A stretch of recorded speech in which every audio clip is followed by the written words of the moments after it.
I've been waiting to meet this woman. This is Lorna Hart. She's bringing in the Superman costume from the Christopher Reeves movies that we all get to try out. She told us we could try it on. Who? Lorna. She owns it. No. Who's going to try it on? You, Fred? Well, Artie couldn't get into it. Well, that's what's weird. I'm bumming out because Gary said there's no way I could fit into it because it's not for a guy 6'5". You'd have to be around Casey's height to get into the Superman costume. Is Reeves not tall? 6'4". I don't know. That's what I thought. According to what she's saying, hi, there's Lorna, the owner of the actual Superman costume from the good Superman movie. Now, how does she prove that? No, that's the costume. How do you prove that that's the costume? Hi. We're dealers of historical documents and Hollywood memorabilia, so we have an entire staff. We do research. Right. And a lot of pieces come with provenance, certificates of authenticity, or directly from an actor, a costume designer, a prop maker. And how did you get the Superman costume? Take it right into that microphone. The Superman costume came from a consignor. You know, obviously we can't release people's names. But Why is that? Why is that obvious? Well, Because they get it illegally? No, not at all. A lot of people are people who maybe it came from a producer, Right. Maybe it came from a costume designer, or even from the family, and they just don't want, people to know that they're selling stuff. Well, it's weird. I was on the internet. I saw someone was selling my Fartman costume. Do they really have it, do you think? Yeah, and the guy goes, I was an extra on the movie, or what did he say, Gary? You read it? It's something like that. Like he was like a sort of an extra or something. I couldn't even tell, but he gave a description and said, hey, it's authentic because I was the extra on the movie. And I'm sitting there going, how did he get a hold of it? Right. And then, but it's missing the big glowing F because someone else took that. See, so that's how it gets into the hands of the public. So everybody's running around scarfing up whatever they can when the movie's over, huh? Yeah, like people are just grabbing things. So someone sold it to you, and then someone sold it to a company, and then you bought it from the company. No, it's on consignment with us. Oh, I see. So you buy it, and then they transfer the money to the owner. No, we're auction dealers, so it's just on consignment. We're the auction house selling it. Okay. Wow. A lot of individuals. What's a thing like this going to go for? What are you pricing it at? It's $30,000 to $40,000 is the estimate. Wow. You never know what happens at auction. You get two people who want it. It could go. We've seen crazy things happen. Well, you got the cape and the boots. Let's see what you got there. It's the whole costume. Look at this. That's the cape. That's the Superman cape. Looks kind of. Yeah. It's always disappointing, isn't it? You know. Well, they really used it. But I'm just saying. I mean, I'd expect it to be made out of something really incredible, or. No, you see, that's how I know it's real. You see how it's like all that cotton hanging off it and everything? Yeah. That's how movie stuff is made. It's just sort cheap. of thrown together. Yeah. They probably had a couple of different costumes. And now that's the shirt? Exactly. Yeah, that looks like the actual one from the TV show. That was George Reeves. We actually had that costume a few auctions ago. Yeah. And it has the tights. You step into that. Woo. Yeah, there's the boots. I love those boots. The boots are great. They're cool. Yeah. And you don't think I'd fit into that? I think you might. You're 6'4"-ish. I'm 6'5". Yeah, we had somebody 6'4" put it on. And they fit? They fit into it. Okay. But what You should go for it, Howard. Yeah, I'm going to try it on. thing? What'd you say? What's that mink kind of thing? Superman never wore that. No. What's that mink shirt? Isn't that from Huggy Bear? No. You want to guess where it's from? What? Does anybody recognize it?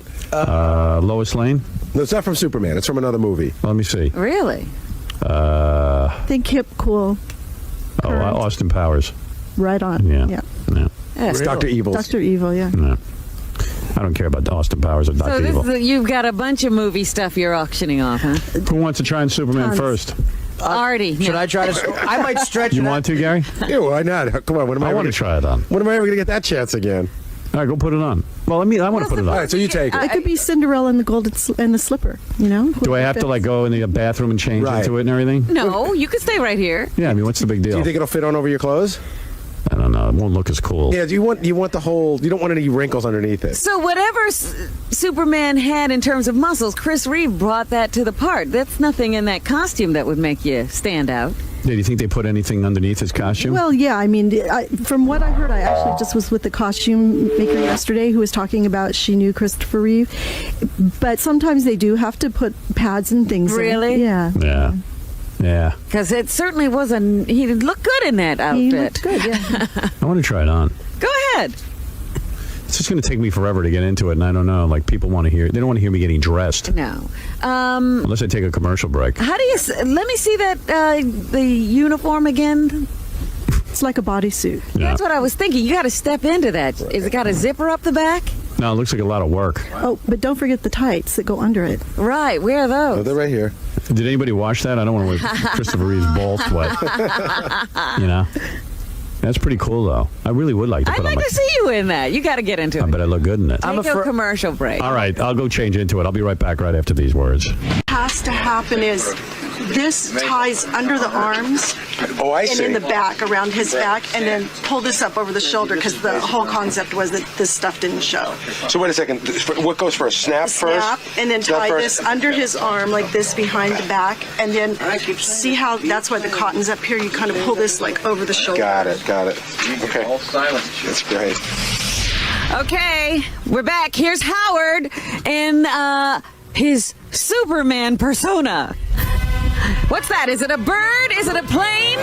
No, it's Super Howard. Oh my God! Yeah. Well, I like this sort of off-the-shoulder Superman. Yeah, it's sort of a sexy look. First of all, it doesn't even come close to fitting me. Look at my underwear all bunched in here. Oh my goodness. Christopher Reeve was that small? Look at me. It's ridiculous. Yeah, it looks like I can't even get the shirt on. Lord. And I gotta go back and look. He looked like a big, hefty dude. Yeah, well, evidently I'm bigger than Christopher Reeve. How did Christopher Reeve fit into this? I love your little paunch. Isn't that great? My belly's sticking out. Well, that's because my fat is being squeezed. I mean, the off-the-shoulders thing, you look like Gretchen Mol at some award I look like show. Rachel Hunter. You know, it looks like Super J-Lo, not Superman.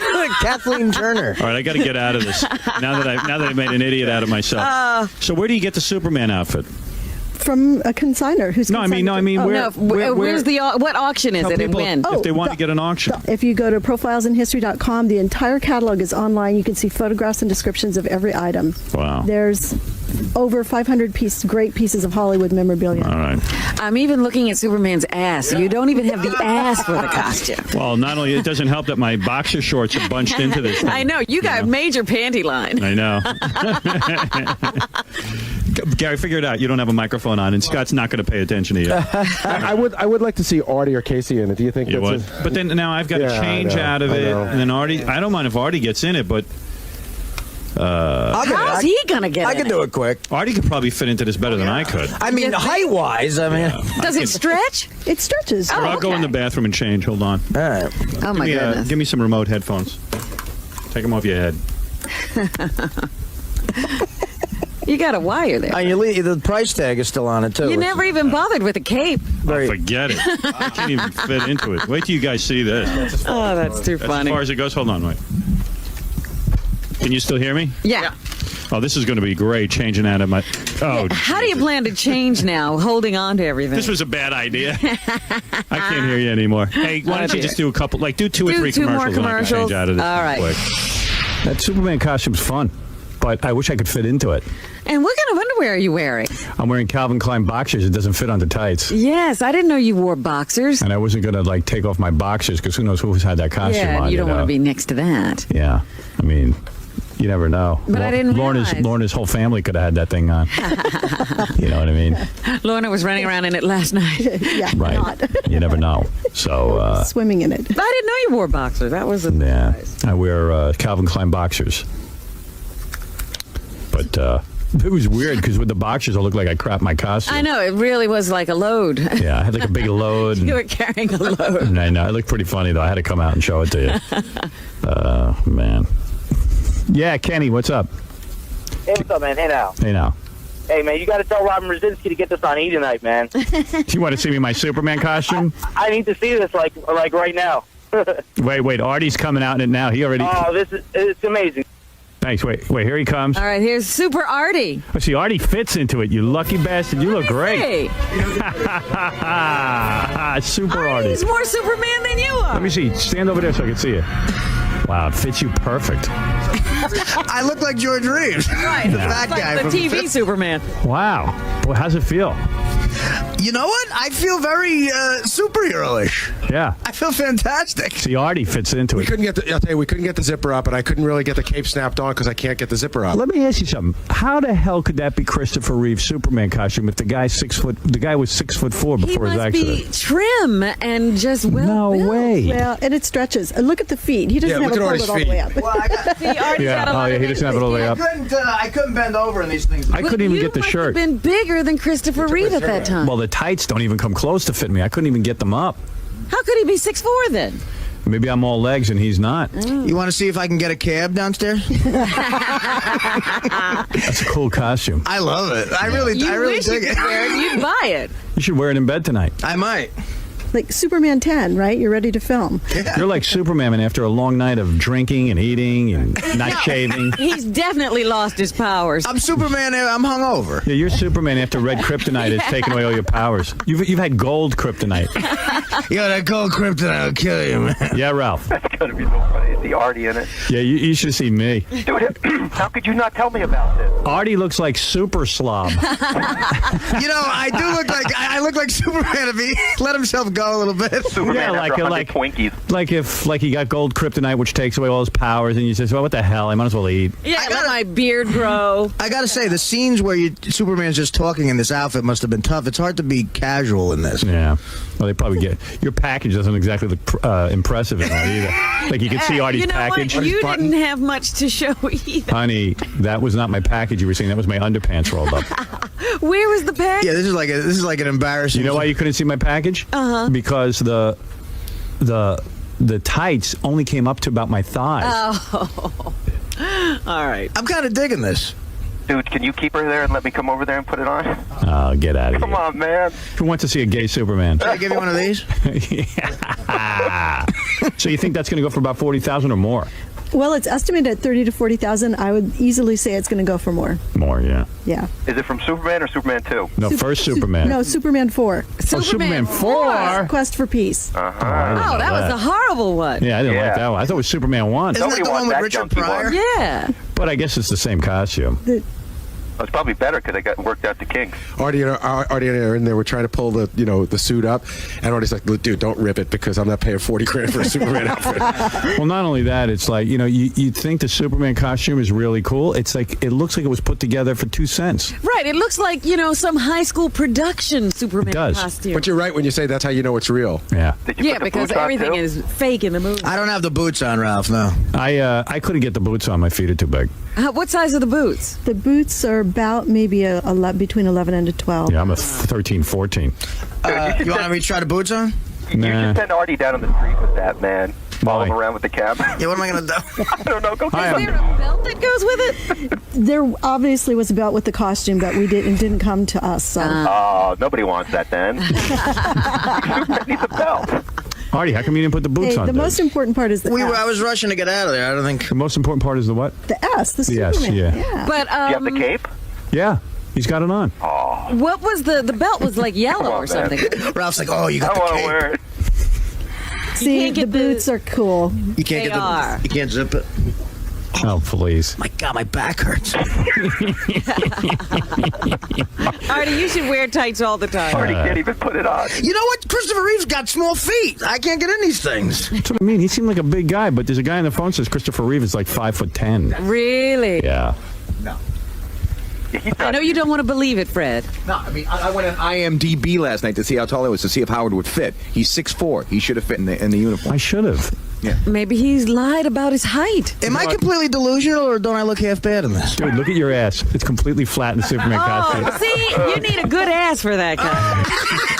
I don't have a lot of booyah going on. No. everyone's Superman. I do. I have a flat ass. Yeah, that's why the cape is good for you. That's why Superman wore a cape. He didn't want chicks seeing his And ass. how about the back hair? Is that working? I love how the hair is coming out of the. All the hair is, Yeah. all the tufts are coming out of the Superman costume. Artie, you should wear that in Vegas. At the craps table. Now I know why Superman was like a chick. Chicks would have a cape so they cover their ass. Yeah.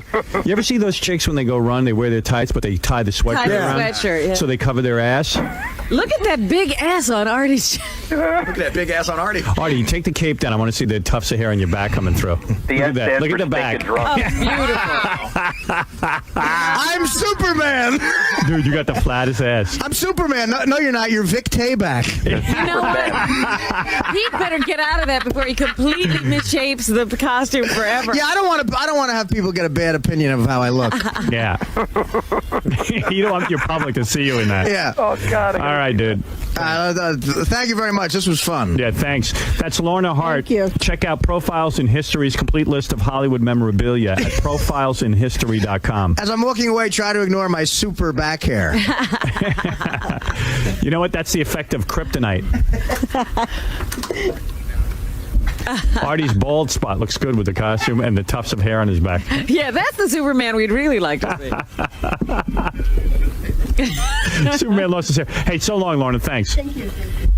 There she goes. We're keeping the costume. You're not going to get it back. We want the 40 G's. Lorna, Yes. what did you think of our Superman? About Howard and Superman? Yeah, Howard. Yeah. You know, I thought it would fit him. Christopher Reeve's supposed to be 6'4", and they said Howard's 6'5", 6'6", but just he's taller. What about Artie? He really did not look like a Superman.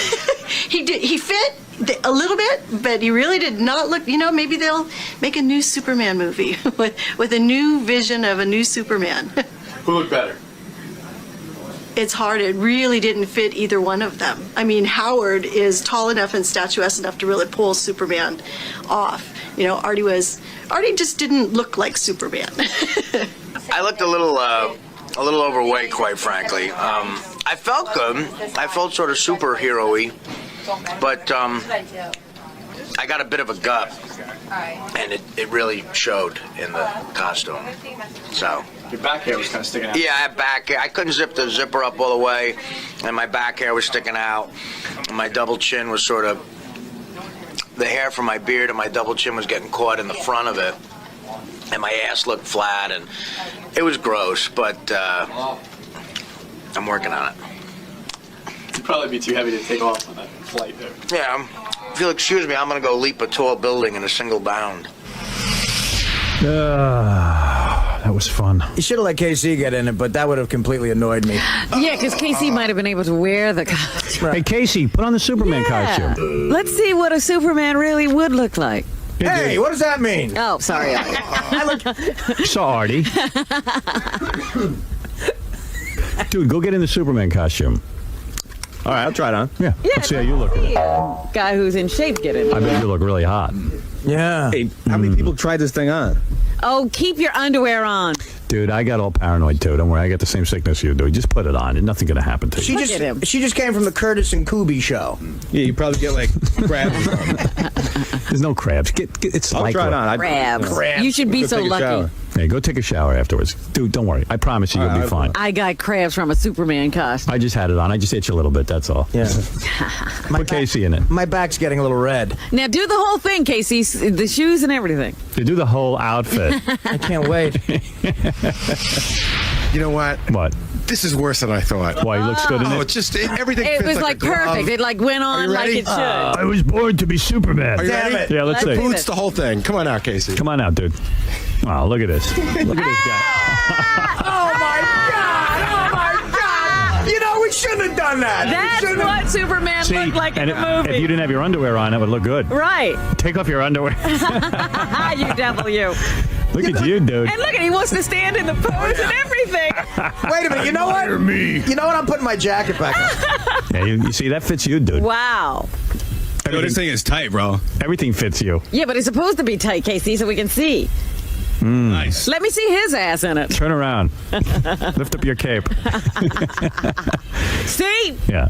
Booyah! That is just the most depressing thing I've It ever really seen is. about. You know, I was trying to help Artie on, and we were afraid we were going to tear the costume. Right. Casey, like you put the shoe on, poof, it slips right Like in. Cinderella. It was like that, yes. Look, even the cape is on right. Oh, yeah, look at it. Gary's good at it. He puts it on. Yeah. Gary's a good dresser. Well, Yeah. You know what? He should put up a split screen of like me. The three of us. Three. That was creepy when Gary was helping me because he was like, it was like really close. We were very close. I had to put the snaps on the cape. He's your dresser. Yeah. Yeah, he's your manservant. Well, dude, you look good. Did you stuff something in your package? No, I got up there in my package. Wow. Gary been in something? See, you're supposed to see something. Dude. I'm glad he did this last because I wouldn't have got in it. Me neither. Yeah, I got Casey, could we now fly away like that whole scene with Lois Lane? I got to. Yeah, Robin wants to fly off with you. Nice. Does he know? What's that speech he gives? I don't even remember. She goes, does he know I'm thinking of him? Does he know how much I care? Does he know? That's you ought to say that to Casey. Does he know I'm a lunatic? I'm thinking of him. Does he know how much I care? Does he know how much this means to me to be with him? I feel like I'm at some kind of like gay costume party. Hey, Casey, go up on the roof, see if you can fly. Nice. I'm flying. I feel like Don Zimmer. Casey's kryptonite is Wellbutrin. Yeah, all right, I dude. can't get over this. I'm so irritated. Yeah, me too. I knew it would work. You know what, Gary? At least you didn't get into costume. And I never will ever. There's a vision, we can just imagine with you. We know what we look like. Yeah. See, now you know that's what Christopher Reeve was like. Yeah. Wow. Well, all right, whatever. All right, enough. guys. Go Enough. away, Get man. out of my face. You disgust me. But this is, it's very tight. It's like something like my nuts were on a vice. So you feel kind of gay now? Yeah, very gay. But hey, this is Superman. This is cool. But you said Gary kind of got a little too close to you. It was weird. He was breathing heavy and stuff like that, and he was just like, he's trying to get getting those tights on is tough, And Gary was trying to. Did he touch you? Did he touch you? Did he touch me? Yeah, and it felt bad. It was a bad touch, Gary. Bad touch. Bad touch. Everything was great, and then it felt icky. Oh, you got a delivery of a big box. I think that's that thing they're going to irradiate you with. Whoa. A machine that they're going to hook you up I'm to? not having any irradiation. Yes, you are. I'm not. That's what your doctor just said. Infrared sauna. For those of you just tuning in, because we earlier this morning we spoke about this. Robin's on some new thing where she travels with a doctor and another guy, and they're living with her and everything for 2 weeks, and they're going to detox her body with juice. And then they're going to wrap her up today and hit her with some kind of radiation. Not radiation. What is it? It's Ultraviolet? Infrared sauna. The ultraviolet was something Gary was talking about with somebody else. Is this kind of like Scientology or something, like the Yes, e-meter shit? yes. I'm going to have an e-meter. What is that box there? Because you keep getting deliveries. I get a what? Where's your doctor? I don't know about any box. Yeah, there's a big box outside your office here. Oh, I don't know. Where's the doctor? I'll find out for you. She's in the green room there. What is that, Gare? I just found out they put it in here because the TV show wants to shoot it. That's the infrared sauna, the portable infrared Let me see sauna. it. A portable? I don't even know, You don't know where to lift. it's like, Oh my God! Look at this thing they're gonna hook her up to. You're going to get wrapped I'm up going to in get it? in it. Wow. afraid to touch it.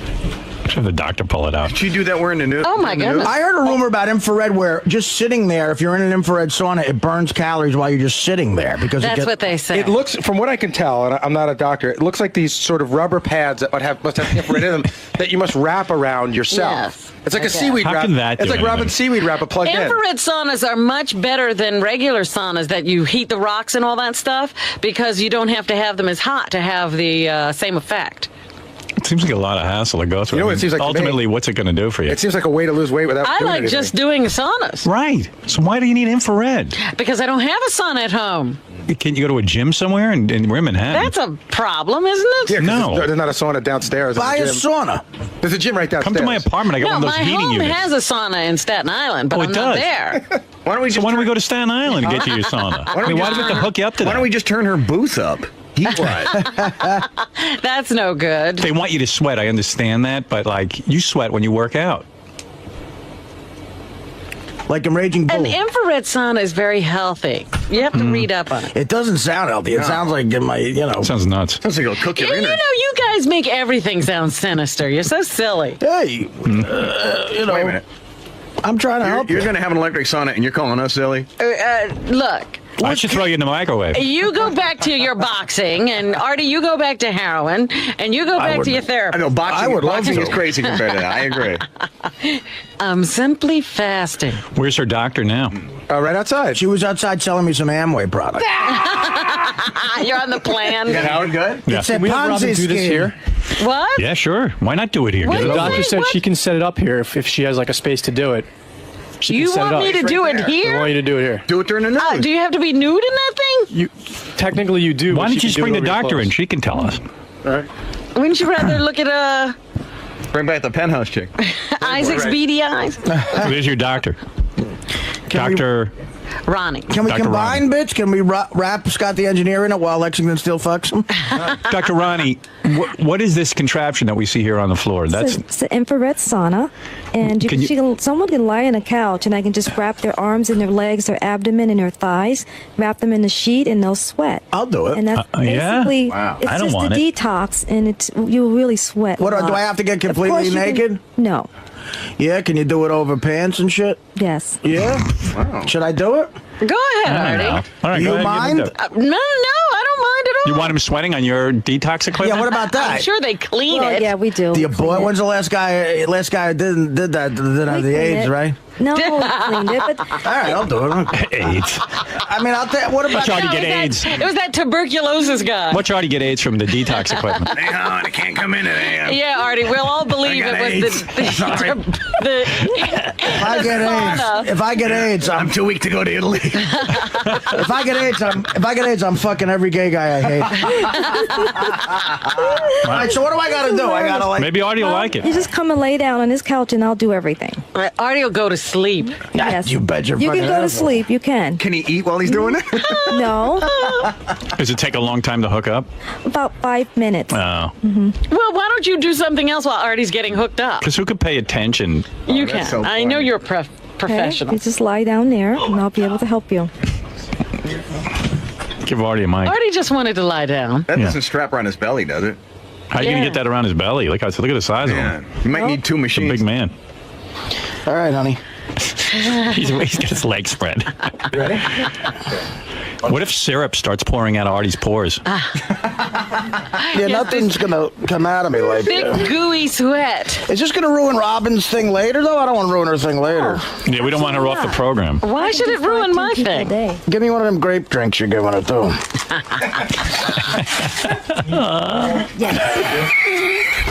Oh my God, they look like giant. It looks like the thing you plug in your cable box to. You know what I mean? Yeah. Like It ain't simple. see, all these like You wires. got and F stuff. connectors? Oh, this is ridiculous. Wow. Well, what? Don't you have something you need to play Right. or something We could- that you could do right now? I'll take a medical update from Jeff the Drunk. All right. What the hell's going on? She just dropped Artie.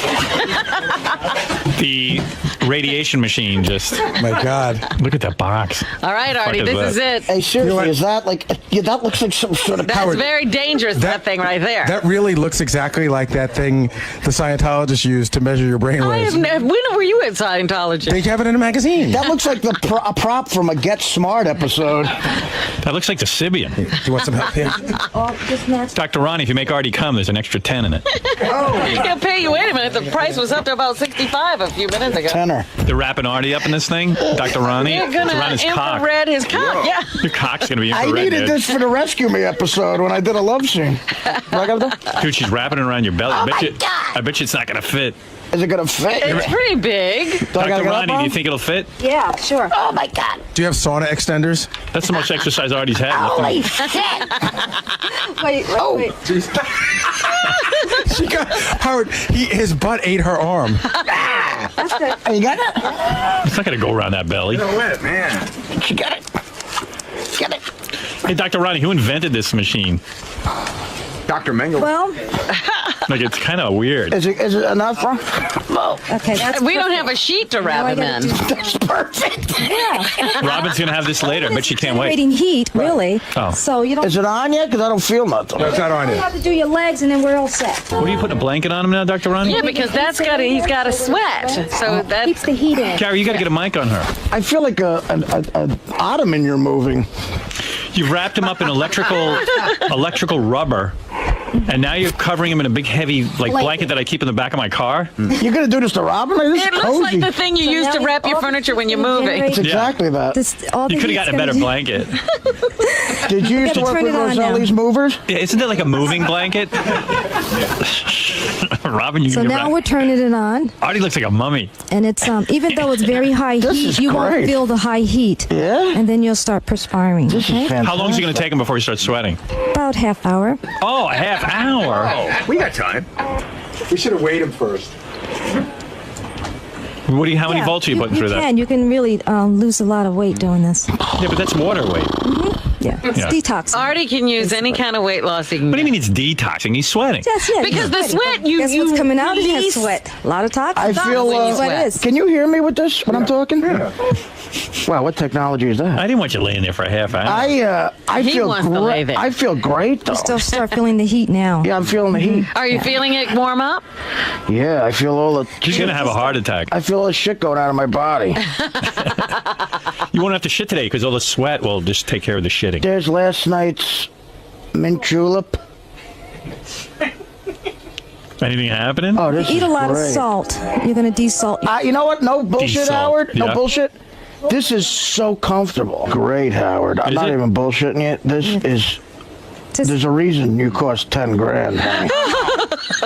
I've never been this comfortable. Why don't you do this? Robin will. This is I'll like. share. I don't know. Maybe the juice is for you. Yeah. And the tea. I talked to Artie about this before I started, and I said, maybe you want to try this. His balls are sweating. they My say. balls are so sweaty. You know what he right means now. by bat wings? No. His balls are stuck to the sides of his legs. Yeah. Dr. Ronnie. You guys. Dr. Ronnie doesn't care. She can put up with anything. Dr. Ronnie needs to wipe Artie's head. That's part of the process. Oh, God, Oh, thank you, no. Dr. Ronnie. With what? With He your doesn't hand? have anything. Here, I have some napkins here's a over tissue. here. Use your sweater. There's a towel. Just sit on his face. Sit on his Can we get that pet she pet got back a here to towel. sit on my face? Oh, there's a towel. Where we get that towel? I don't know. Put that over. Oh, yeah, That's what we Probably wipe off up the jizz with. Vivian. Wait, yeah, what's on this towel? We clean him. We clean him. Oh, bullshit. Why do you have to wipe them, Who Doc? cleans them? The he's fucking intern that thinks I'm a 1.5? Because whenever you sweat this out, Yeah. it's toxic, so you want to get it off the skin. Could be toxic. No, please. If anyone's toxic, it's him. Maybe you two will fall in love. This you is like spoken a- for, Dr. Ronnie? Got a man? What's your Are story? you single? Yes. So am I. Imagine me after 82 of these treatments. And I'm down to like 290. Is Artie the best sweater you've ever seen? I'm like one of those Bill Cosby sweaters. You attracted to Artie at all, Dr. Ronnie? He's a nice guy. He's nice looking also. Oh, really? No. Thank you. No. On a scale of 1 to 10, what would you Yeah, give? what would you give him? 1 to 10? 10 being like hot and 1 being like 1.5 or 0 being like 0.0 being like a total. 1.5 being unbelievably grotesque. Yeah. What do you give him? Do I have to answer that? Yeah. Yeah. Of course you do. You're on the air. Okay. Artie, I give you a 7. Wow. So much. He's got a cute face. Thank you. Beer. He's having a beer, Doctor. away What, from Doctor, him. talk to us about that. It's a What is green that? drink. I can't get it up with this fucking thing. Doctor, why did you grab the beer away? It's a That greenie. is very, very Bad? sick. Yes. Put some He's fruit in. Toxic? detoxing. He's detoxing, huh? I can't get it. With this thing on, you can't get a beer to your mouth It's a anyway. good thing. All right, get out of that He thing. needs water. Let's see if we're going to get... I need water. All right, you know these blankets, like with the fact that it's electrical is different, but this type of blanket is the kind they use at U-Hauls. Like, Yeah, I know. To like wrap stuff in. That's what I said. Yeah. It holds in the heat. Welcome to 20 minutes ago, Steve. Sorry to wake Okay, you. Artie, I'm now going to disconnect you, okay? And you're going to go and get the and you're going to start this detox tomorrow. I don't want to Artie's start ready. tomorrow. Come on, Artie. There won't be Say anything- goodbye to all your favorite foods If you take the today. toxins away from Artie, there won't be anything left of him. Oh my God! Look at that. Well, let me see. Oh, he's all wet. His arm is sweating profusely. I have to go home. Oh, dude, that is disgusting. Artie, your clothes are all wet. I have to go home now. It's like Robo-Fat guy. You know what? It probably just brought booze up to the surface for him. He's drunk now. Do you feel good, Art? I'm a little, yeah. look how Howard, wet he is. you have no idea sweat so how good I feel. Good Really? Lord, Artie. I feel fantastic. It's like when you go running and after you sweat, you feel good, don't you? Artie, you should. No, after look I at run, I his shirt. feel I'm like gonna throw up. Oh, it's I'm sure the soaking doctor's wet. cleaning this before she puts it on Robin in 3 hours. Artie, You know what, Robin? I'm sorry. This suit smells like lasagna. what's that on your shirt? Is that a thing of sweat? It's Yes, gotta be. sir. What is that? Ew, what is We did that? this in 2 minutes. We're going to do it for 45. Nice ass, Dr. Ronnie. Dr. Ronnie. Dr. Ronnie making a hit. I want to make out with Dr. Ronnie. You're in no condition to make out. You just sweated. It's going to be you this afternoon. Don't be laughing, Robin. Yeah, but you won't see me. I am such a. won't see me. I am such a mama's boy. I just want to. I feel. I'm like. Lift up, Artie. She's got to get her straps out. Yeah, the Do you woman's have an extra shirt to put on? Oh, You're yeah. going to be Can I wet. borrow your sweater? Oh, my God. Oh, he's going to fall off the couch, Dr. Ronnie. Careful. It's going to hurt him. He can't get up. Artie don't want to get up now. He's totally No, he relaxed. can't get up. It's not a question if he wants to get up.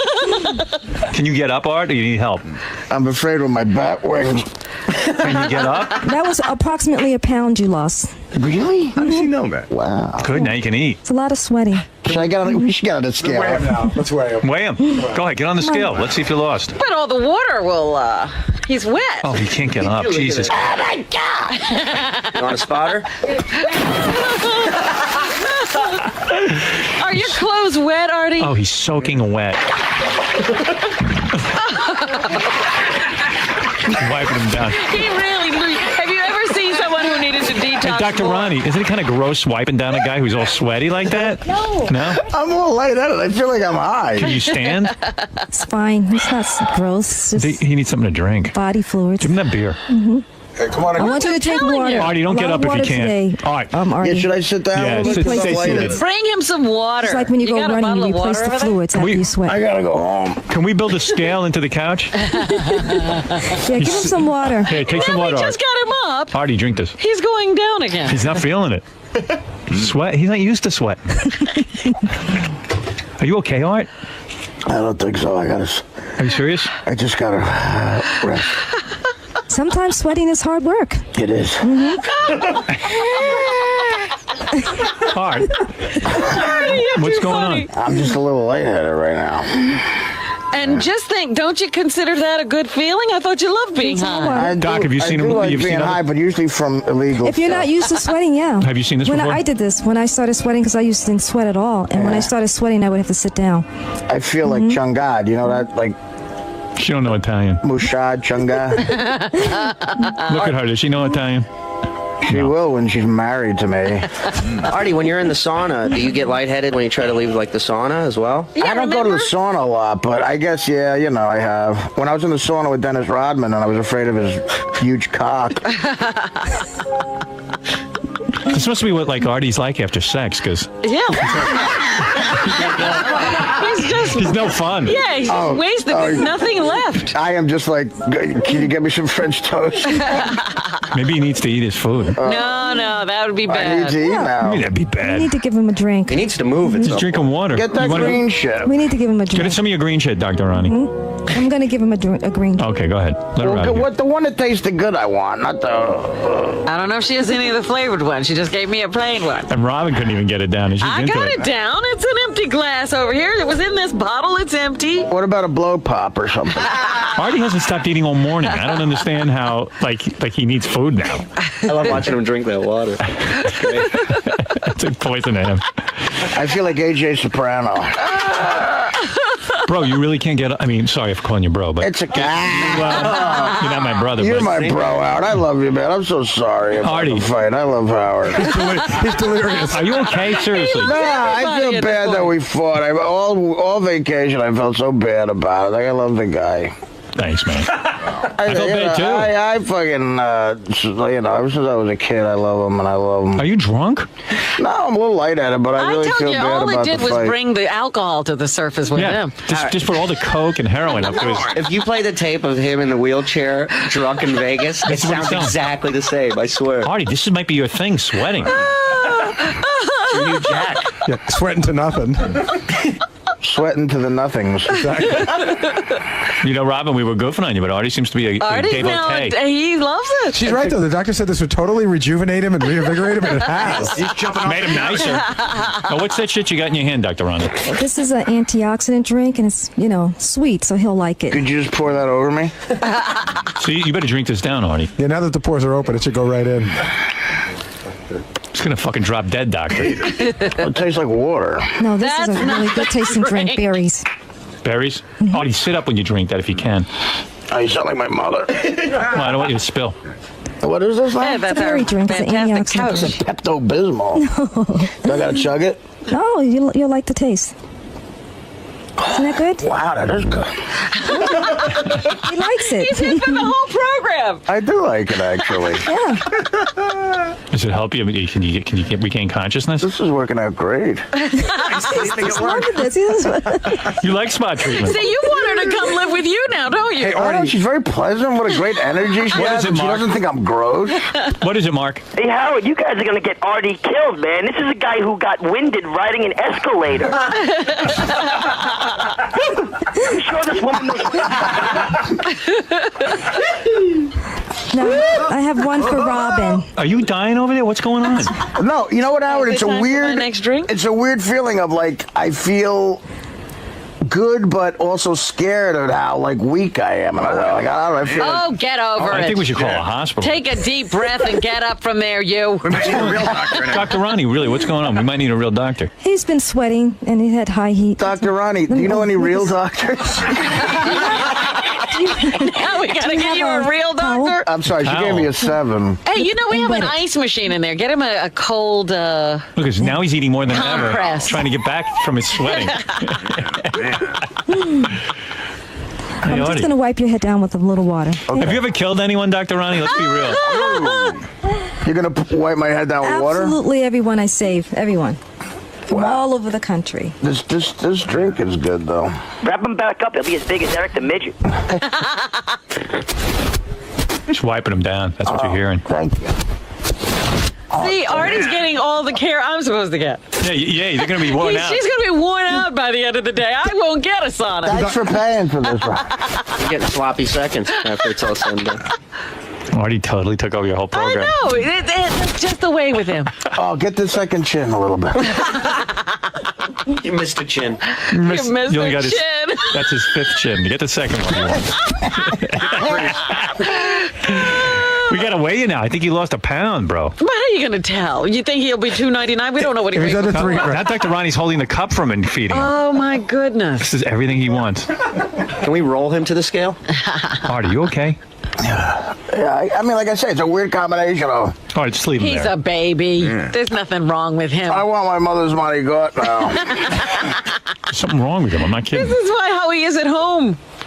Now I know what the 750-pound man was like, because they would come in and give him baths like this, and then he would just shit in one of his creases. Wiping him down completely. All right, I'm going to take a break, I guess. Okay. So we can get Artie up.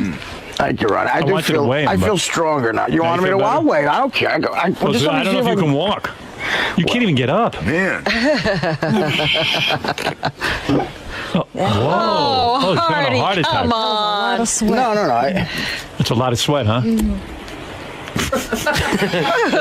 All right, I'm gonna take a break and we're gonna do the news because it's already 10:30. Is it? Okay. Yeah. Oh, it is time You for better my just next sit drink. there. Man. All right, we'll be back right after these words. This is great. Thank you so much. You got to take a picture again. Stop the running. Is your heart rate? This is Dr. Ronnie taking my belt.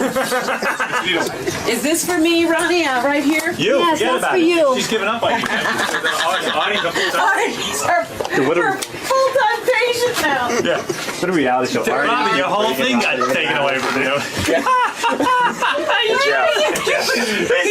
He was laughing at it this morning. Now he's a convert. Now he's signing up.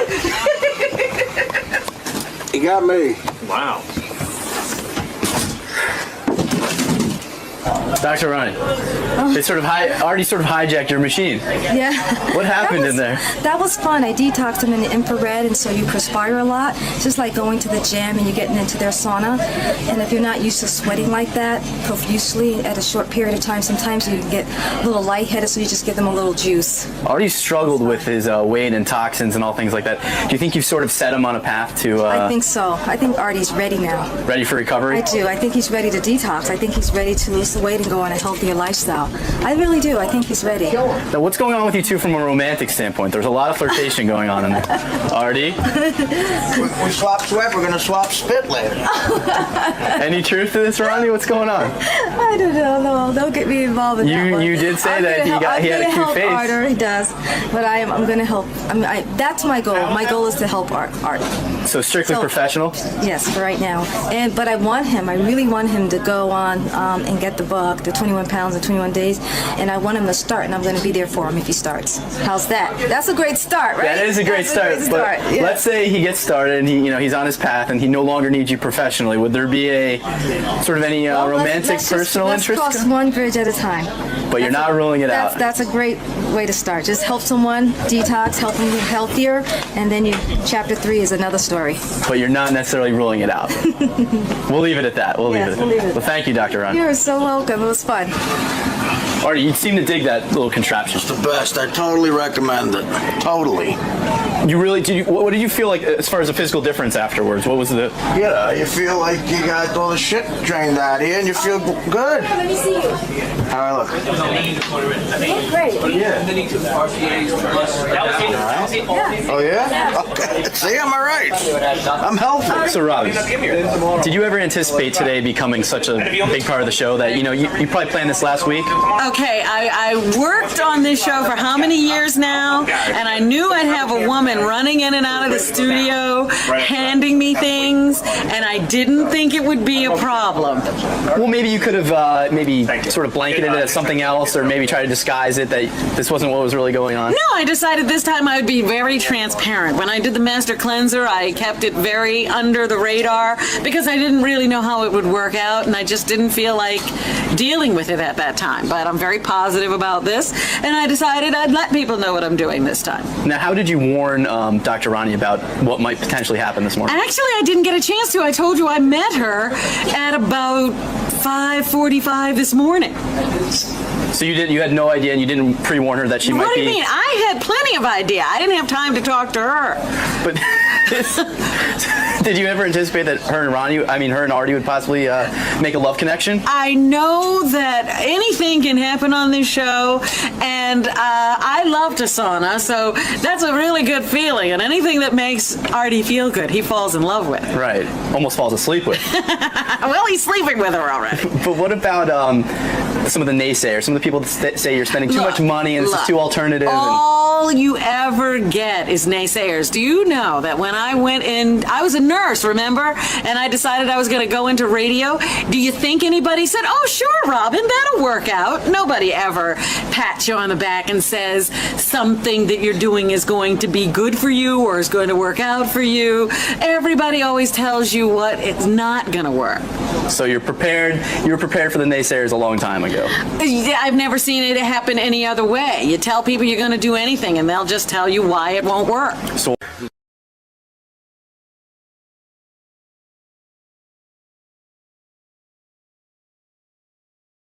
let me look at Paul McCartney. There he is. Look at you. Hello. You got a guitar. To you, a very merry on birthday to Howard. That's for you, man. That's a gift. Oh, it's a birthday gift. Where am I going? Get the hell out. Where am I going to sit? To the couch. On the couch? To Howard, happy birthday, Paul McCartney. Is this one of your basses? No. Oh. What is it's yours. No, really. Where'd you get this bass?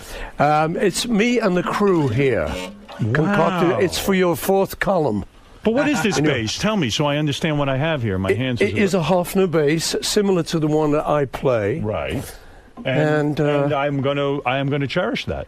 I hope so. I recognize it. You know, I mean, I really have this unbelievable feeling about you, and I'm honored you would be here today. Yeah. And I'm so happy you're here. I even went home last night, listened to your new record. Yeah. Fantastic. I was playing some tracks from it this morning. I think you hit a home run with this. You're Who's this onto guy? something with this music. You should keep with You it. think so? Stick with it. The guy Youth, right? That's the guy you work with. Yeah. And but the project is called what? Fire? Yeah, what we do, it started a long time ago, and we decided to kind of go under a pseudonym, me and him. He's a DJ kind of clubby kind of guy. Right. Who once did a mix for me. So we decided we'd go in the studio and just have fun. Right. And not work. Right. So we concocted this idea of the fireman. So we went in and we kind of made sort of like clubby ding-a-dong-a-ding-a-dong-a-ding-a-dong music. Right. We just made a couple of albums like that. No vocal tracks. No vocal tracks. Right. But so this time we went in, we said, let's do it again. This time we went in, he started saying to me, well, what about vocal, man? Right. I said, I haven't got a song. He said, yeah, well. But do you sit there and write a lyric? No, so I just stood up at the mic, and we had the track going, you know, kind of, we got a groove going. And I just stood up at the mic and went, well, it's yeah, okay, now, ballet, and just started throwing things at it, you know. And then I'd hear a bit of a lyric, or we'd look in a poetry book or something, and we'd see silent lovers, oh yeah, angels smiling. So we just started to concoct it and put it together and paste it. That's how you do it? You don't sit down and write something down in a book? No, so that's the fireman. That's the whole thing about the fireman. He can do anything. I think it's real good stuff. Thank you. I like it a lot. I played a couple of tracks this morning for everyone, and I'll play some more. But it's exciting for me to see you making new music and to put your voice down on there. It's good. You're doing a good thing. Have you ever gotten into a slump with music? Have you ever said, you know, I need to be away from it for a while, or has it always been there for you? I'm very lucky. That doesn't really happen. You kind of think it will. Mm-hmm. Why are so many of the songs deal with the light? In other words, I see references to light shining through. And my theory was, I was being a psychologist, you went through a dark period, shitty marriage, which, by the way, who told you to get the prenup? Do you remember? Stop it, Howard. When you were on my show, Let's not say I told you so. I'm gonna do a little I told you so. You said to me, I know I'm in love. And you told me a whole story how an owl told you yes, and this is the right move. Do you remember the owl story? No. You've forgotten I deny everything. And I said to you, never mind an owl. I want you to get a prenup. And you said, some people believe in love and some people believe in romance. Oh, you don't care about that. No prenup. I don't know. I don't think so. Oh, of course you got to do one. Come on. No, man. Didn't Michael Douglas do one, and then he's kind of cancelled it? He ripped it up. But they that's said cool. that doesn't count. He's insane. Yeah, but he's moron. He's not a Beatle. You know what? He might just be in love. Yeah. If I was you, I'd find that owl, and I know you're a vegan, but I'd eat that owl. If once you make an exception and eat the bird. Oh, man. But I was worried, you know what, because I said all these references to light. Yeah. It says almost you're saying now there's a light shining on me. I'm free. Yeah. I feel better. Well, you know, I'm the happy. thing is, when you do a project like The Fireman, because you're not actually sitting down and crafting the song, I think what happens is, psychologically, I think stuff that's just in you comes out, because that's all you've got to pull on. So Yes. I think love and light and, you know... And it's a darker, edgier album than I think you've ever put out. And I think it's because you went through a dark place. And sometimes creatively, that's maybe what you need. You know, that could be true. Maybe I don't life was know. too I'm not a perfect. psychologist. The eventual birth of something good. And by the way, I feel now that there is almost like a TV show going on in front of our eyes, The Bachelor, starring Paul McCartney. Everyone's trying to date you now. Oh, I don't know about that. Well, hold it a second. Are you? Well, Robin is, and I'll get to that in a minute. He's after me. There's a couple of girls here that actually want to throw themselves at you. But here's the thing. There was a period of time after the divorce, I saw you dating Renee Zellweger, a couple of dates with her, who I think is attractive. I like her. Maybe Sweet girl. she's good to me. Mrs. Paul McCartney, Mrs. Renee Zellweger. Well, I like that. Zellweger McCartney? I thought Zellweger McCartney might work out. I saw Christy Brinkley when I saw you over the summer. Yeah. She was throwing herself at you.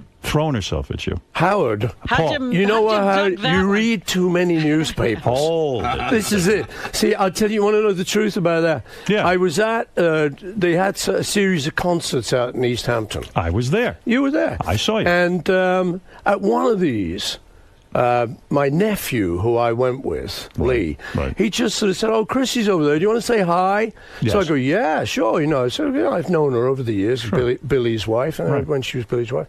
So I just went over and said, "Hey, how are you doing, Chrissy?" And I do the mwah, mwah. And they photographed. And they photographed it. So then the next thing, Paul makes up to Chrissy. Wow, it's the big new thing. It was all over the English newspapers. And then same thing happened with Renee, really. She was a friend of a friend, and I went to a lunch where she was. And so then, hold it. The thing with Renee... trying to meet these people? You go to a lunch with her? You're more social than you've ever been now. I'm a social person, Howard. No, you have to put yourself out there because you're dating. And you are a man who needs love. This is why I feel very connected to you. You don't like to be alone. I feel you're very evolved this way. Does anyone like to be alone? No. I think, guys like romance. I do, anyway. You never made out with Renee Zellweger? I did not. And now, Howard, you're going there again. I remember last time I came on the show. She's fine. She's a very nice person. But not your type. No, I mean, the date didn't work out. It wasn't like that. But it is like that. No, it isn't. If romance. you didn't Howard, like her, you would have gone out with her again. I was there. I was the guy. Are you attracted to her? Are you attracted to her? I think she's a very nice person. But you would not go out with her? I think you're a very nice person. Would you go out with me? No. I would. Was there a thing with Rosanna Arquette? Yeah, no, Rosanna Arquette, that was the other one. There were some ladies during that summer that I did date, and I would love to have sex with her. Rosanna Arquette. But Howard, I think you would love to have sex with anyone. I mean, anybody who would. Or am I wrong? You are right. I thought so. So you were into this whole dating scenario that I was following because I'm worried about you. I am. I want you to find love. I want you to be connected to somebody good. I was horribly affected by your divorce. I didn't like what was going on one bit. And I was I don't very know if you vocal heard about us during that time, but... No, I didn't. I was in England. Probably a good thing, was it? But you know what I respect about you? You took the high road. You know what, man? I mean, things don't always work out. You're and, you know that. Right. And I like the idea of trying to be kind of reasonably dignified. I don't think it helps to really go mouthing off all the time. And the other thing you got to remember, I got kids, And you got a daughter with Heather. I got a little baby, yeah.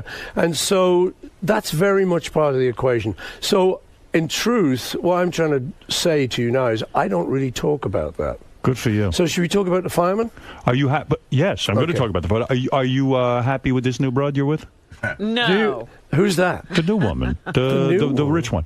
I like her for you. I'll tell you why. The New Yorker. The New Yorker. I'll tell you why I like her for you. And I'll get off it. But let me tell you why I like this broad. I don't know her name. Nancy. I like her. You do know her name. I had to think about it. Why do you like her for him? Because Nancy Chevelle, she got her own money. You don't know her name? And that's a good thing. Sir Paul's got to be very, very nervous about that. Everyone knew her You're a as very Nancy. wealthy man.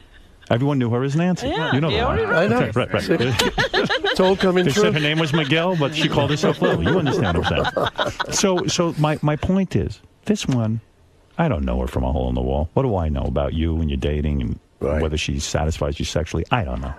I can only guess. Yeah. I mean, who could satisfy you sexually? You're Paul McCartney. You.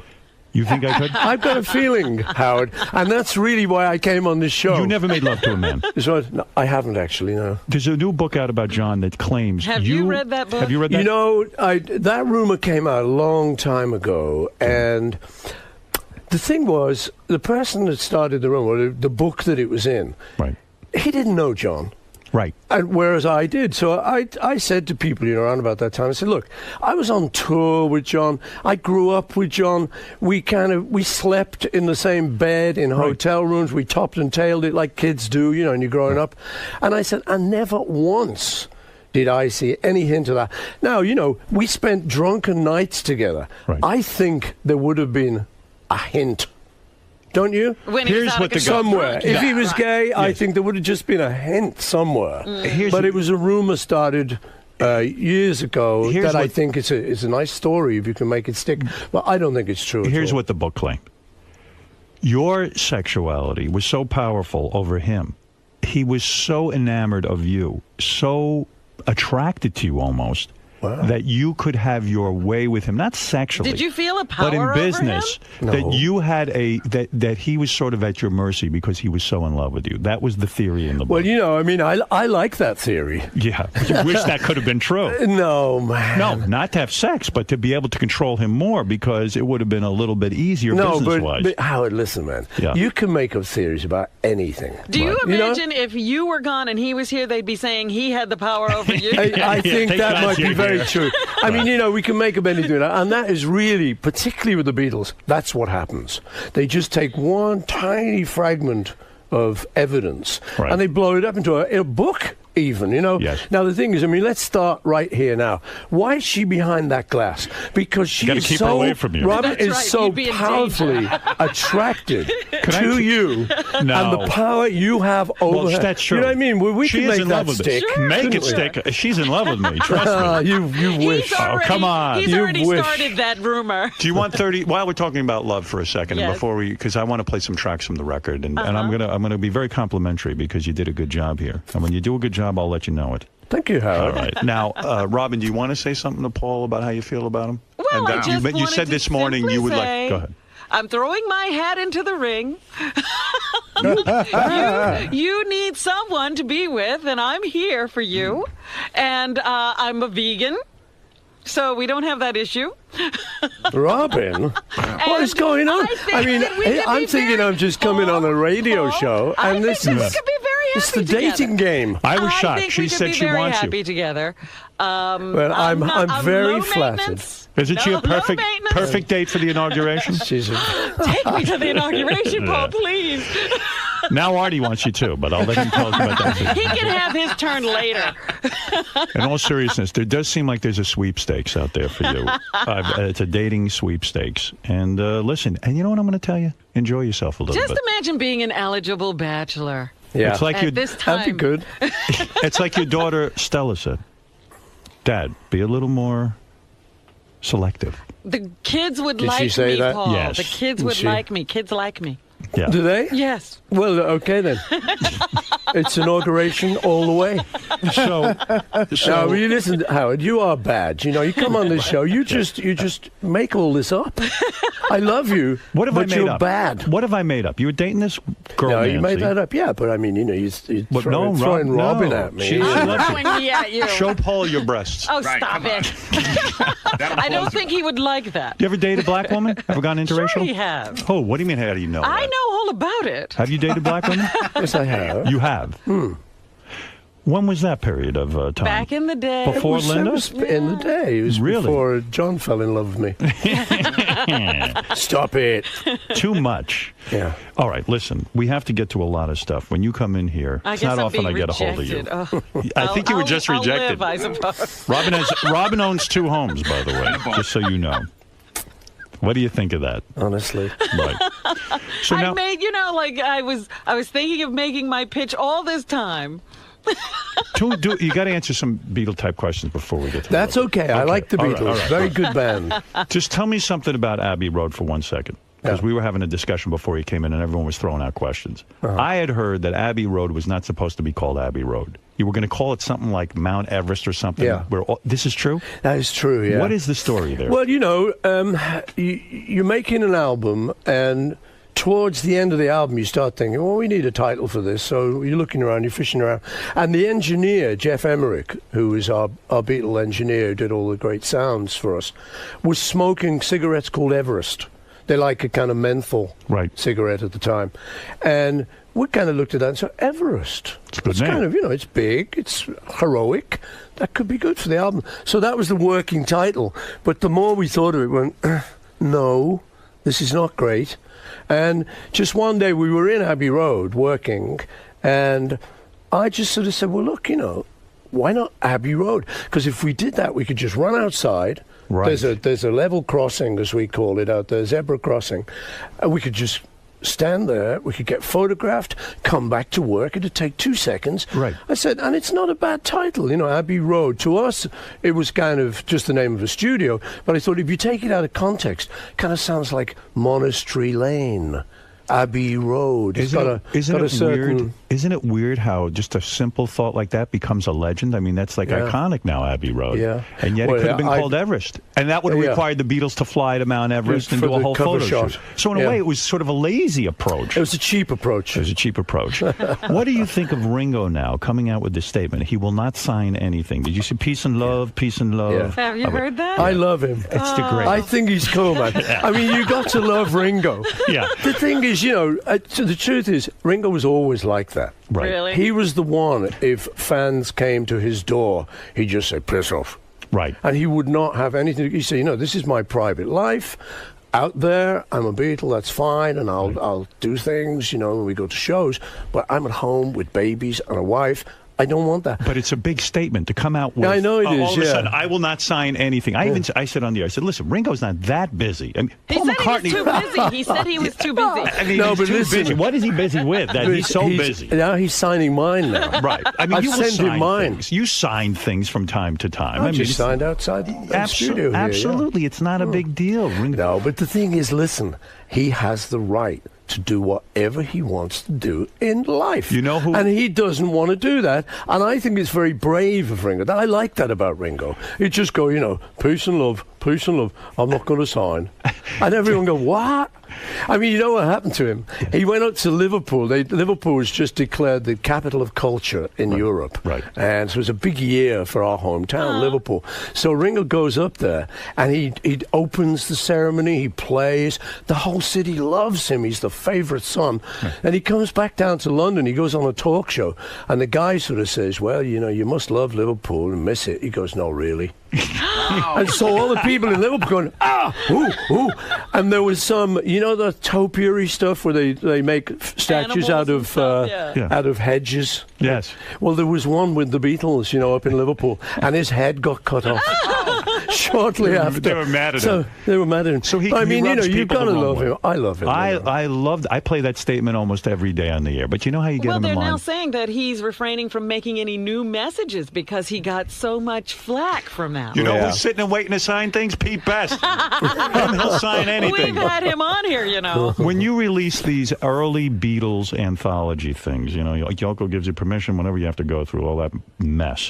How you two doing? Yeah, how you and Yoko? Fine. Yeah? Yeah. Wasn't there a 13-minute track you wanted to release that the Beatles had done, and then and Yoko said no? It wasn't Yoko, actually. No, I think George didn't like it at the time. Right. The thing is, I was asked to do something in the 60s, and I was kind of grooving around London, and the other guys were kind of living out a little bit in the suburbs. Right. They'd all got married, so I was just kind of grooving around, and I got asked to do a piece of music for a thing called the Carnival of Light, which is a real sort of hippie thing, man. Right. And it was great, and the guy said, you could do anything. So I just went into the studio before a Beatles session, and when the guys came in, I said, look, can we just have 15 minutes where I'll just organise a little bit of craziness? Is everyone up for it? The guy said, yeah, sure, So I said, okay, well, just wander around and just hit anything you want, just say anything you want, just play a ding on the piano, right. or go on the drums. Or avant-garde music. Yes. Avant-garde. Yes. As George used to call it, avant-garde a clue. Yeah. So I said, well, we'll just do this for 15 minutes, and then that's me covered. I'll give it to the guy. We put a lot of echo on it. Right. So we did that, and it is 15 minutes of avant-garde Beatle music. Now, because the Beatles was such a big thing, it now is of interest. Right. But, I meet people at like my kid's school. There's like a nice dinner lady there who I chat to. She said, ooh, new Beatles music, 15 minutes. Ooh. I said, I don't think you'd like it. Right. Nobody might It's not what you're thinking it is. Right. It's kind of, hey, about you. Whoop, whoop, whoop, whoop. But you were willing to let it out there, but cool. George was against it. And I thought it might be good on the anthology. Right. Where we were putting everything out. It was like every old bootleg we'd ever done. And I thought that might be an interesting part of the kind of 60s story. I thought that was the perfect place for it. Is that good for Pete Best financially? Because some of that stuff did include him. Does he get a cut of some of the dough? So that's nice. Do you ever write him a check? Do you ever say, I just feel so bad for this son of a bitch when we threw him out of the band? No, I don't feel anything. No. I feel it. I know his pain. I know his brother. I know the family and stuff, and we chat and stuff. He hasn't written you letters from time to time, said, listen, come on, help me out. It's killing me. You guys, reunion. He's got his pride, Howard. He does. Was he thrown out of the band because he was so good looking? No. It was his drumming. You know what? The truth was, we just kind of fell in love with Ringo's drumming. Right. Ringo was in another band, and we had Pete, and we were working, and we used to go see this other band. We said, God, that drummer's good. Right. And one night, Pete couldn't do it, and Ringo sat in for him, and we all just went, It was like, oh my God, what is What do we do happening? now? There was something funny going on. Yeah. Behind us was this powerhouse and this person who was like taking care of the job, and we went, oh dear. Is the lesson learned from that never miss work. Never miss work. Just show up and don't give anyone that opportunity. That's probably Even if you're it. very ill, Right. show up. No, Don't let Ringo sit in for you. I haven't spoken to you since George Harrison died. I mean, how you doing with that? That's got to be major. Well, you know, how are you doing with everyone dying? You know, like your mum and dad. I mean, I've lost both my parents. I lost John, lost George, lost Linda. It's very tough. You want them back. Right. You want them back all the time, you know. But I think in the end, you do what I do, I think most people do, which is just remember the great stuff.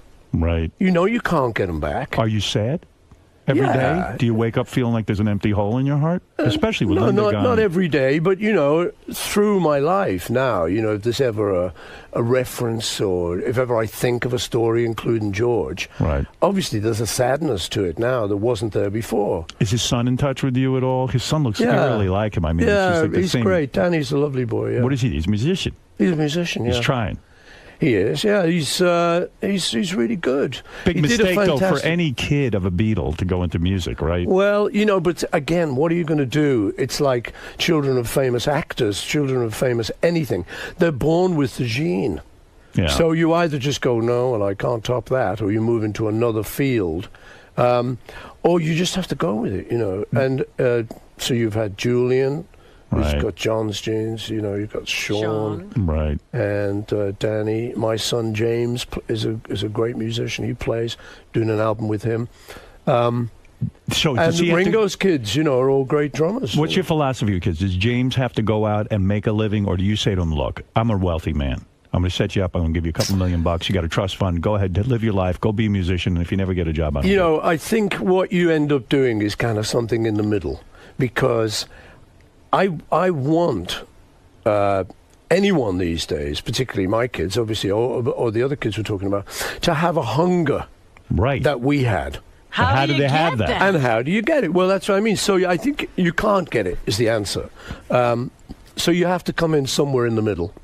So if your son says to you, I want to be a musician, you support that. Yeah. And you don't say to him, hey, go get a regular job at a florist and, make a job. Or No, keep you know, a if he music wanted- studio to get, studio time and Yeah. that kind of thing. You know, if he wanted to go and, be a florist, he would have done that. Right. But it's in his genes. Since he's 9, he's been playing guitar. Are you depressed by the world situation right now? Yeah, I'm not exactly happy about it, but I'm an optimist. You know, I think when you've been around. Yeah, I think when you've been around a little while, you've seen stuff. You've seen Vietnam, you've seen Nixon, you've seen 9/11, you've seen all this stuff, and so. I mean, we're at a not very good place at the moment, especially with the economy. Right. But I am an optimist. You know, I sort of think it comes around. You excited about the new president? I sure am. Where are you? Really am. I'm reading his book. Where are you living right now? Like, are you? England? England. Yeah. Mostly. Yeah. Oh well, totally. You don't go out to the Hamptons anymore. You're done I with that do. scene. In the summer, I go Right. out there to be photographed by the paparazzi, Right. and to have my privacy intruded on. Absolutely. We'd love to see Why you not? date. It's fun. I like it. I heard Christy Brinkley, by the way, just to finish that story, Yeah. was very into you and was really on the hunt for you that night. That's what I heard from You my heard friend. that? Well, look, yes, and she even got dolled up and was looking for him in a lot of different places. That's what I heard. She was stalking? Yeah, Paul? not stalking, but very interested. Well, You should have who banged can her. blame her? You should do it. Give it to her one time. Howard, you are just so bad. Honestly. And how do you like being a father now with a young kid? I love it. You love it. I really. Are you love it. hands-on? Yeah, man. What do you mean? I You're mean, walking around okay, with- here you go. Let's see, a typical morning, which will be Monday morning, this Monday. Go ahead. I get up at 6:30. I make breakfast. I get her up. I get her dressed, and we watch a TV. There's no nanny? No nanny. What? I take her. I drive her. We go to school. I talk to the moms, talk to the teacher, drop her off at school, pick her up after school. I love it. You're not too exhausted? No. At this point in your life, you've done it all. No, I know what you mean. You know, certainly getting up at 6:30, you go, what am I on? But I love it. I do. But I you love have to her, share. But you have know? to share custody. Isn't it hard to let go of her and send her off with her mom? No, you know what, Howard? In truth, I don't really want to talk about that because that's Right. very private. Very all that. private. But you the should talk truth about is, it with me. Go ahead. I can tell you Yeah. because there's nobody listening. No one is right? today. But to all the people who might be listening in their cars, I want to send big kisses and hugs. Okay? That's right. Well, we're just saying, you hate to, miss the days with her when she's not with you. You know, she's like I say. Let's assume like I'm trying not to talk about her. Go ahead. But she is edible. Right. She's 5 years old and she's a beautiful, beautiful girl. So I want her to have her privacy. Right. But in answer to your question, yeah, I'm very hands-on and I really love it. It's a thrill. There's such an education. Do you think you're a different dad? Yeah, I'm different now, yeah. You're better. Well, the other yeah. kids are jealous or resentful of your young child? No, they've got all their own kids to deal with. They've come to peace with it. They don't feel like this kid's going to get more of the loot, the McCartney fortune? No. They're not worried about No, that. no. What is it, Gary? How dare you interrupt my interview? Mr. McCartney has to go very soon. Sooner so than we thought. So we're going to talk about the new record. Now, I took the album home last night. Yeah. And I listened to this because I said, is this going to be good? And it is good. And I'll tell you my two favorite tracks. Okay. Because I played them already, but I'll play them again. Now, I don't know if do you put out a single with a record like this? You kind of put out like a radio play single kind of thing. Yeah, but it's not like... What's the single? Sing the Changes. That's number 3, I think. Yeah. Let me play a little of this. But I feel the tracks that you should go with, Yeah. the singles. And what do I know? You know Well, what I'm you saying? might know something. As you know, my favorite McCartney song is Blackbird of all time. You understand that? Oh, thank you. Well, of course. Everybody should have that as their favorite song. No, they shouldn't. They should What is have your- Maybe I'm Amazed. That is from Wings.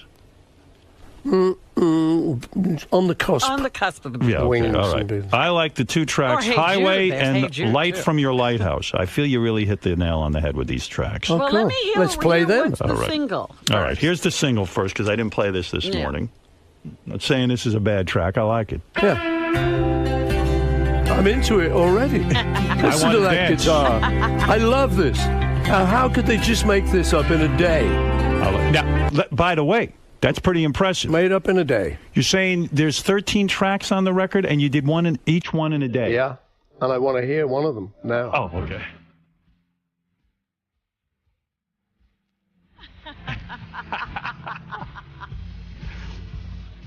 Voice sounds good. Good cue.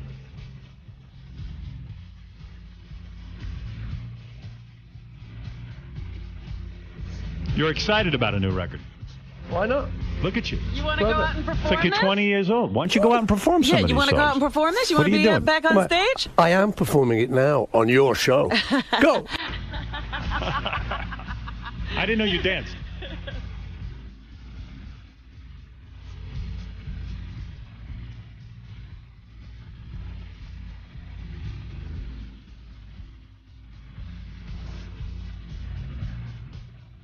You sound good.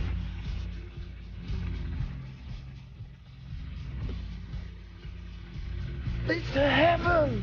Oh, yeah. You're saying you made up the words as you went along. Yeah.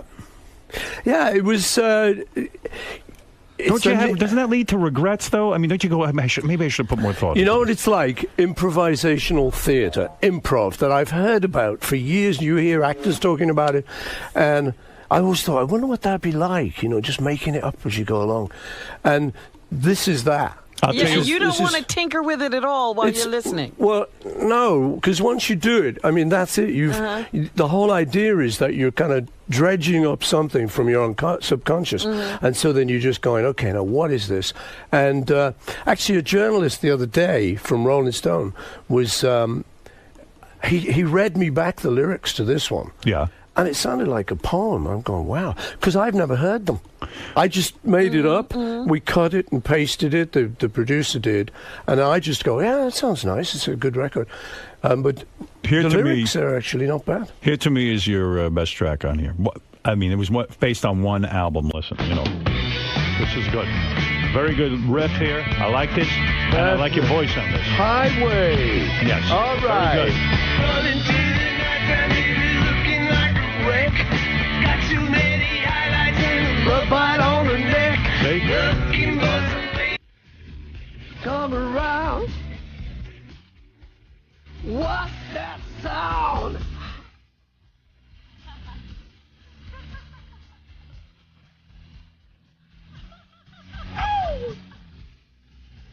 She had sex with Renee Zellweger to this song. Come on. It looks like he was doing it here. Give it to her hard, right there.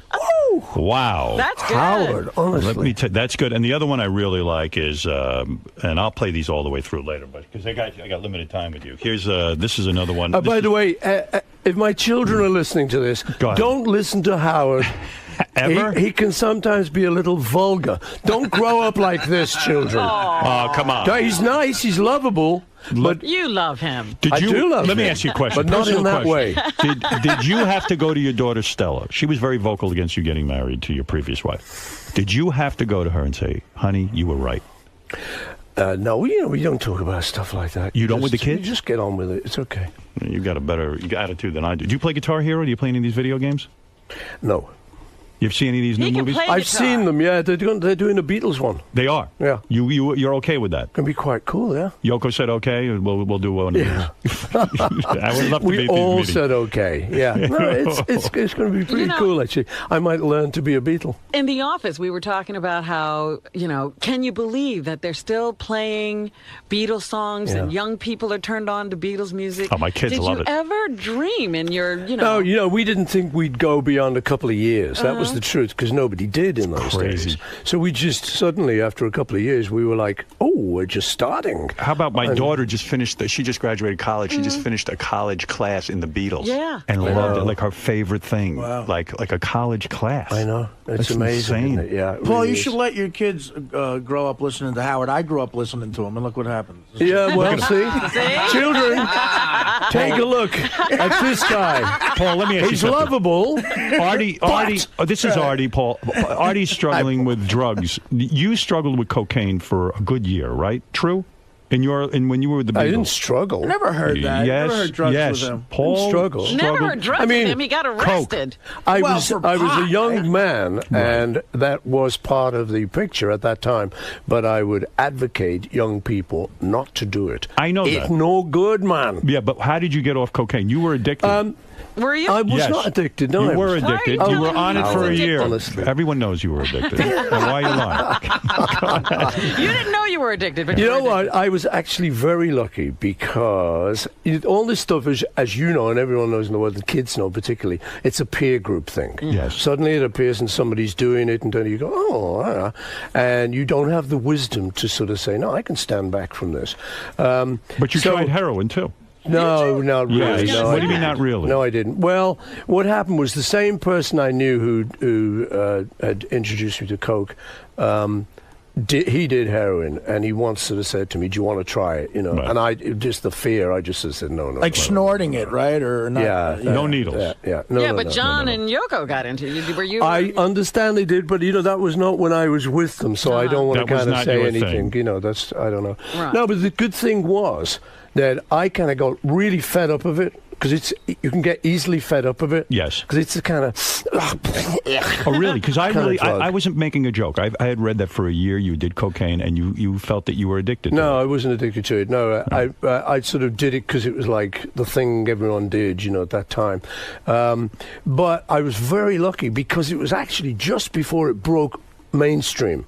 So for that year, I just sort of did it and then went, oh, you know what, this is a mugs game. And I stopped it. And then just about everyone I knew in the world, including lawyers, bankers, businessmen, everybody, the straight people, suddenly started being really heavy into it. So I was very lucky. I actually got out Good. Right there and then. And I said to kids, because a lot of people knowing, the good thing about this is you can advise kids. What I used to say to kids is say, look, I know it's a peer pressure thing. So what I would advise you to do is you can't kind of say, oh, no, I've never tried it. Because then, the kid, oh, you've never tried it, sucker. So I said to them, no, what you do is you say, oh, no, I've been through that. I gave it up. And they go, wow, cool. Yeah, actually, that's a good point. Advice. Just bullshit them. But do you bullshit? still smoke pot? Do you still smoke pot? No. You don't smoke weed? I don't you do still nothing vegan? like You that. still veganing up? I'm vegetarian, not vegan. Oh, why? Why? Yeah, why not vegan? You'll eat eggs? He likes I cheese like and cheese eggs. My thing about it all is kind of cruelty to the animals. That was the original thing. Right. So you don't have to kill a chicken to have an egg. Why did you? In fact, if you leave a chicken's egg, if the cockerel hasn't got there, she will leave it too. So that's kind of doesn't hurt anyone. A chicken really is an egg is a chicken abortion in a sense. True. Not really. It's Yes. not how we like to think of scrambled eggs. But anyway, Howard, listen, I'm really glad you liked the record with Fireman. Let me ask you a question about I'm Fireman. pulling it back to the Why original. didn't you call the record McCartney record? Why Fireman? Because I felt like I kind of would have betrayed this whole idea of the fireman. Right. If you think about it, when we made Sgt. Pepper's Lonely Hearts Club Band, right, that's the Beatles hiding behind that. That was the original idea. Right. Was that we had a song, we said, let's pretend we're not the Beatles. Because we were getting a bit fed up of walking up to a mic, oh, this is a John Lennon vocal. I've got to sound like him. I've got to be like... I said, well, look, let's not do that. Let's just pretend we're in another band. You are Dirk. You are Barry.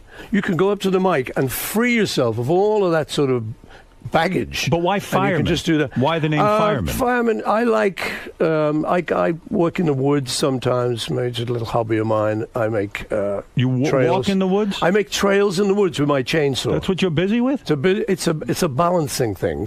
So consequently, you make fires out in the woods, so I like that. My dad was also a fireman. So you are you identify with Fireman. That's that image. All right, listen. And plus putting on the concert for 9/11, with the fireman. Next time, if you ever come here again, I want to talk to you about coffee enemas, which Robin receives. I want to know if you're into that at all. That's right. Robin is into that. But I here's may what never be back, Howard. You'll come back. I'll see you You again. don't want to ever have Paul, that I'm getting the high sign, conversation. but I'm going to leave everyone with a song that I think is one of the best tracks on the Fireman Let's record. do it. I'm going to play it right now. Howard, thank you for having Thank me. Robin, you. thank you It's for been a proposing pleasure. to me. Do me a I favor. love you. I never have I'll enough do it time with you. again. I would like to. Guys. You see this movie, Frost Nixon? I need you to give me 18 hours. Yeah, okay. We'll sit down, we'll videotape. Yeah. And it'll be your complete life. I will will. go through everything. It will, would yeah. be great. I want. Robin suggested I do this after she This is my has sex next with proposal. you.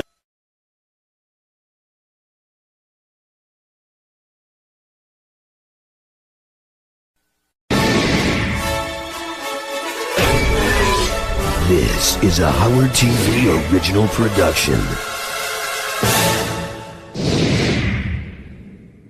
Here's what you have to look forward to. On this episode of The Bonus Show. Sal offers Beetlejuice a cool drink. I got a nice cold beverage for you. Pete, come on. We go back in time to 2002. Richard goes for Steve's Longfellow. Your belt's not straight either. And things get shitty on the wrap-up show. Man, I just took the best shit ever. Wow.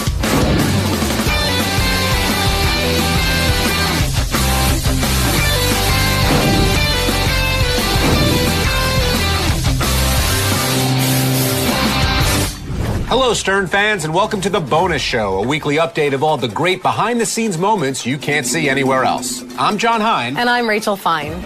Rachel, your hair looks really nice today. Thanks, John. So does yours. Thanks. I had it blown out yesterday and slept on my face last night so I wouldn't mess it up. Well, now your face looks messed up. Moving on. Our first story features Sal, who endlessly messes with Beetlejuice each time Mr. Juice comes to the studio. Here is Sal finding yet another clever way to incorporate his penis in a bit. Come here. He's so stupid. You want something to drink? I got a nice cold beverage for you. Pete, come on. Got a nice ice cold beverage. I know they don't it. I know he's got his stick out. I'm not stupid. Pete, it's an ice cold beverage. Come on, have a drink. Yeah, Come right. on, have a drink. Yeah, got it. He's so stupid. Pete, have a drink. Come on, have a sip. Got his stick out. He's so stupid. Have a sip. Get out of here with Come that. on, have a sip. Get out of here with that. You don't like cock in a cup? Never had cock in a cup? So wrong with you? Such an asshole. Rachel, want to take a sip out of this cup I'm holding here? John, you may not want to put something so small inside something so large. I'm going to pretend this never happened, and so should you. From time to time, we will dig into our archives and share with you a gem that has never been televised before. This new segment is called Howard Stern Show's Blast from the Past.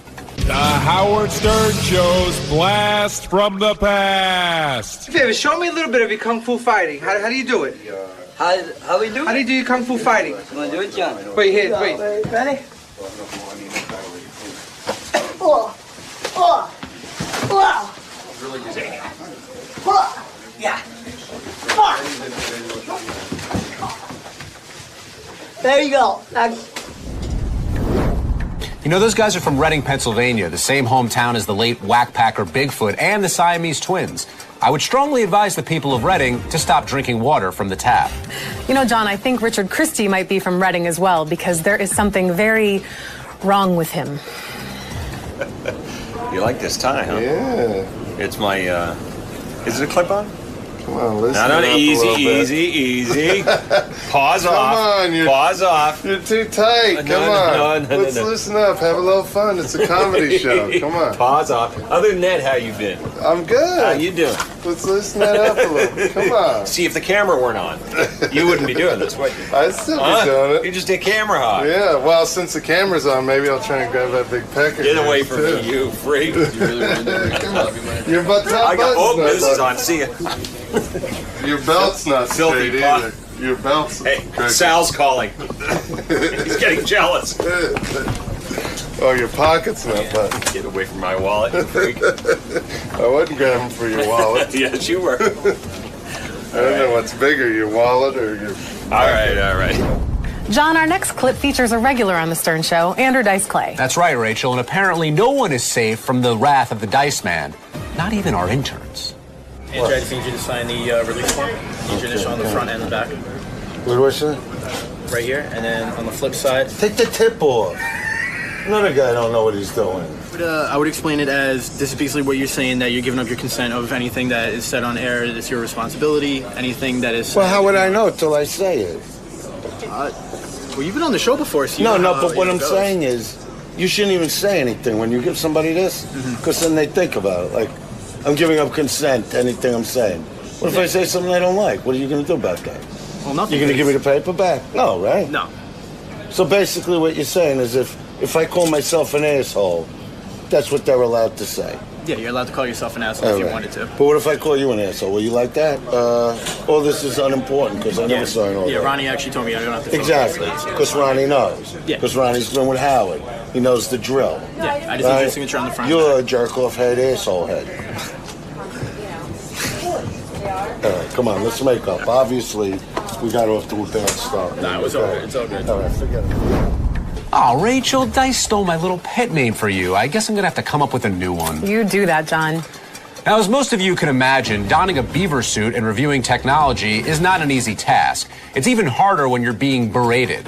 While Gary Delabate was shooting his Techno Beaver segment for this very show, Scott DePace made mention to the fact that his gadget review would not be taken seriously because Gary was in a head-to-toe beaver outfit. This set Gary off, and after the shoot, he confronted Scott. Who would take advice from a guy in a beaver suit? Phelan goes, everyone was asking me how stuff worked. Everyone was interested in it. We know you. I generally think if people, when they watch that clip, it's going to be to watch you in a beaver suit. I think that people are going to watch me in a beaver suit, they're going to laugh, and some people will then see what the product is and go, God, Gary looks like a jerk in a beaver suit, and that looks like an interesting product. It's glaringly, even your Pauls, you've got Pauls trying to handle stuff. I'm sure they're not going, So then why don't "Hey, we just, look at why that don't I just nice take a interface." fucking 1972 Panasonic phone and demo that? Exactly. I agree. I think you're wrong. I mean, I think the bit was you. No, I get what the bit is, but I think that I have to do the bit and then provide the real content too. Sure, while we're doing one, we could do the other. I just don't think it's going to sell any product. I know, but you're a director. Nobody's asking for what you think. Me, all of my friends, we goof on each other all the time. And that's what I was doing. And, I'm sorry that you can't take But when for whenever you direct up the Howard Stern Show, maybe you shouldn't tell that girl again she's missing a tooth or she doesn't look that good. And I would never until Even I if she's a became good friends friend. with her. Would you tell a girl you were friends with, damn, you look like shit today on camera? Yeah, maybe. When's it airing? Lisa, you look like shit today. Yeah. Next up, we visit John Hein and the guys during the wrap-up show. Valentine's Day was a little rocky, but otherwise... What did you do? Nothing. That's the problem. I don't know. I didn't do my wife, that's for sure. But did you do something stupid? No, I had a couple of drinks. So. And? Well... Come on, quick. She told me, look, when we go out at the end of the night, you become the irritable drunk, and we end up having fights. So she says, look, if we go out this time, I'm telling you right now, if you do something, I'm going to say fuck off in front of everybody and leave. And I said, no problem. So I kept everything in. I had a lot of irritable moments. I kept it all in, got home. I said, hey, I was the better man. We got a little action Jackson going on in the bedroom. Right. And then I couldn't, finish. And so in the morning, I gave her a hug. I go, hey, how about my rain check? She goes, next time, don't drink so much, asshole. So she was fulfilled, and here I am, Wait, can you often sipped not up with finish a bag full of juice. What? Can you often not finish? Is that when you... When I'm drunk. You can run it over with a fucking garbage truck, and I wouldn't feel a thing. Most guys out there know there are few pleasures in life that are more gratifying and blissful than the topic of this next conversation. There's not a greater feeling than eliminating. And I think Mark Twain has a great quote about that. What does he say? Said the joy of sex, something like, it's paraphrasing, like the joy of sex is overrated and the joy of pissing and defecating is underrated. But I'm not familiar with that. Yeah, I'm not familiar with that Twainism. But it's true. I mean, isn't that one of the best? Whether it's picking, listen, it's disgusting. Whether it's picking your ears, picking your nose, taking a shower, or taking a dump, it's one of the best feelings in the world. I got it out. Listen, a good number 2 is right up there on a list of great things in life. When you have to go and it's gone. I think, is that a guy thing, by the way? Sneezing. Is that a guy thing? Do you think guys, you ever a woman who goes, man, just took the best shit ever? Where did John go? He's taking that dump, Rachel. Great. The guys on the wrap-up show had a special guest from the Howard TV original hit series, Howard Stern's Hottest Nudes with Mr. Skin. Here is Mr. Skin discussing the intricacies of bush. When someone's full frontal in the 80s and 90s, they showed bush. Nowadays, you're getting girls like Betsy Rue that are completely naked in front of the camera. So we're still saying that she shows bush, but she doesn't have a bush. And, it's funny, with younger guys, I have a friend who has kids that are like 15 and 16, and they were reading one of my books, and it said, shows breasts and bush. And this is a true story. They said to my friend, the kids, what's bush? So now we're talking in the office, should we say that you show, if you don't have bush, you showed vagina? I mean, I don't know. That's, I would like to think that you guys could come up with a more creative term than vagina. Everything come out all right? It was magical. Well, that's all for this week. For my formerly jerkhead assface co-host Rachel Fine, I'm John Hein. Thanks for watching, and we'll see you again next week. Couldn't come up with a new one, huh? Maybe I shouldn't have used formerly. You are a jerkhead assface. He is the jerkhead assface. I'm sorry you're so thin-skinned and you've worked with... Dude, there's nobody on that will ever accuse me of being thin-skinned. Dude, the whole bit. Why don't you yell at Howard? He wanted you to go on Channel 9 in a beaver costume. And I decided not to. What was that? That was not a joke? That was like, hey, that would really do good. But what does that have to do with anything? I didn't go on Channel 9. He brought it up and I said no. You were willing. You were going to. You looked into it. You called them. You were going to. I never called them. No, you said you did. I lied. All right, well, whatever. See, I don't lie, but Gary lies.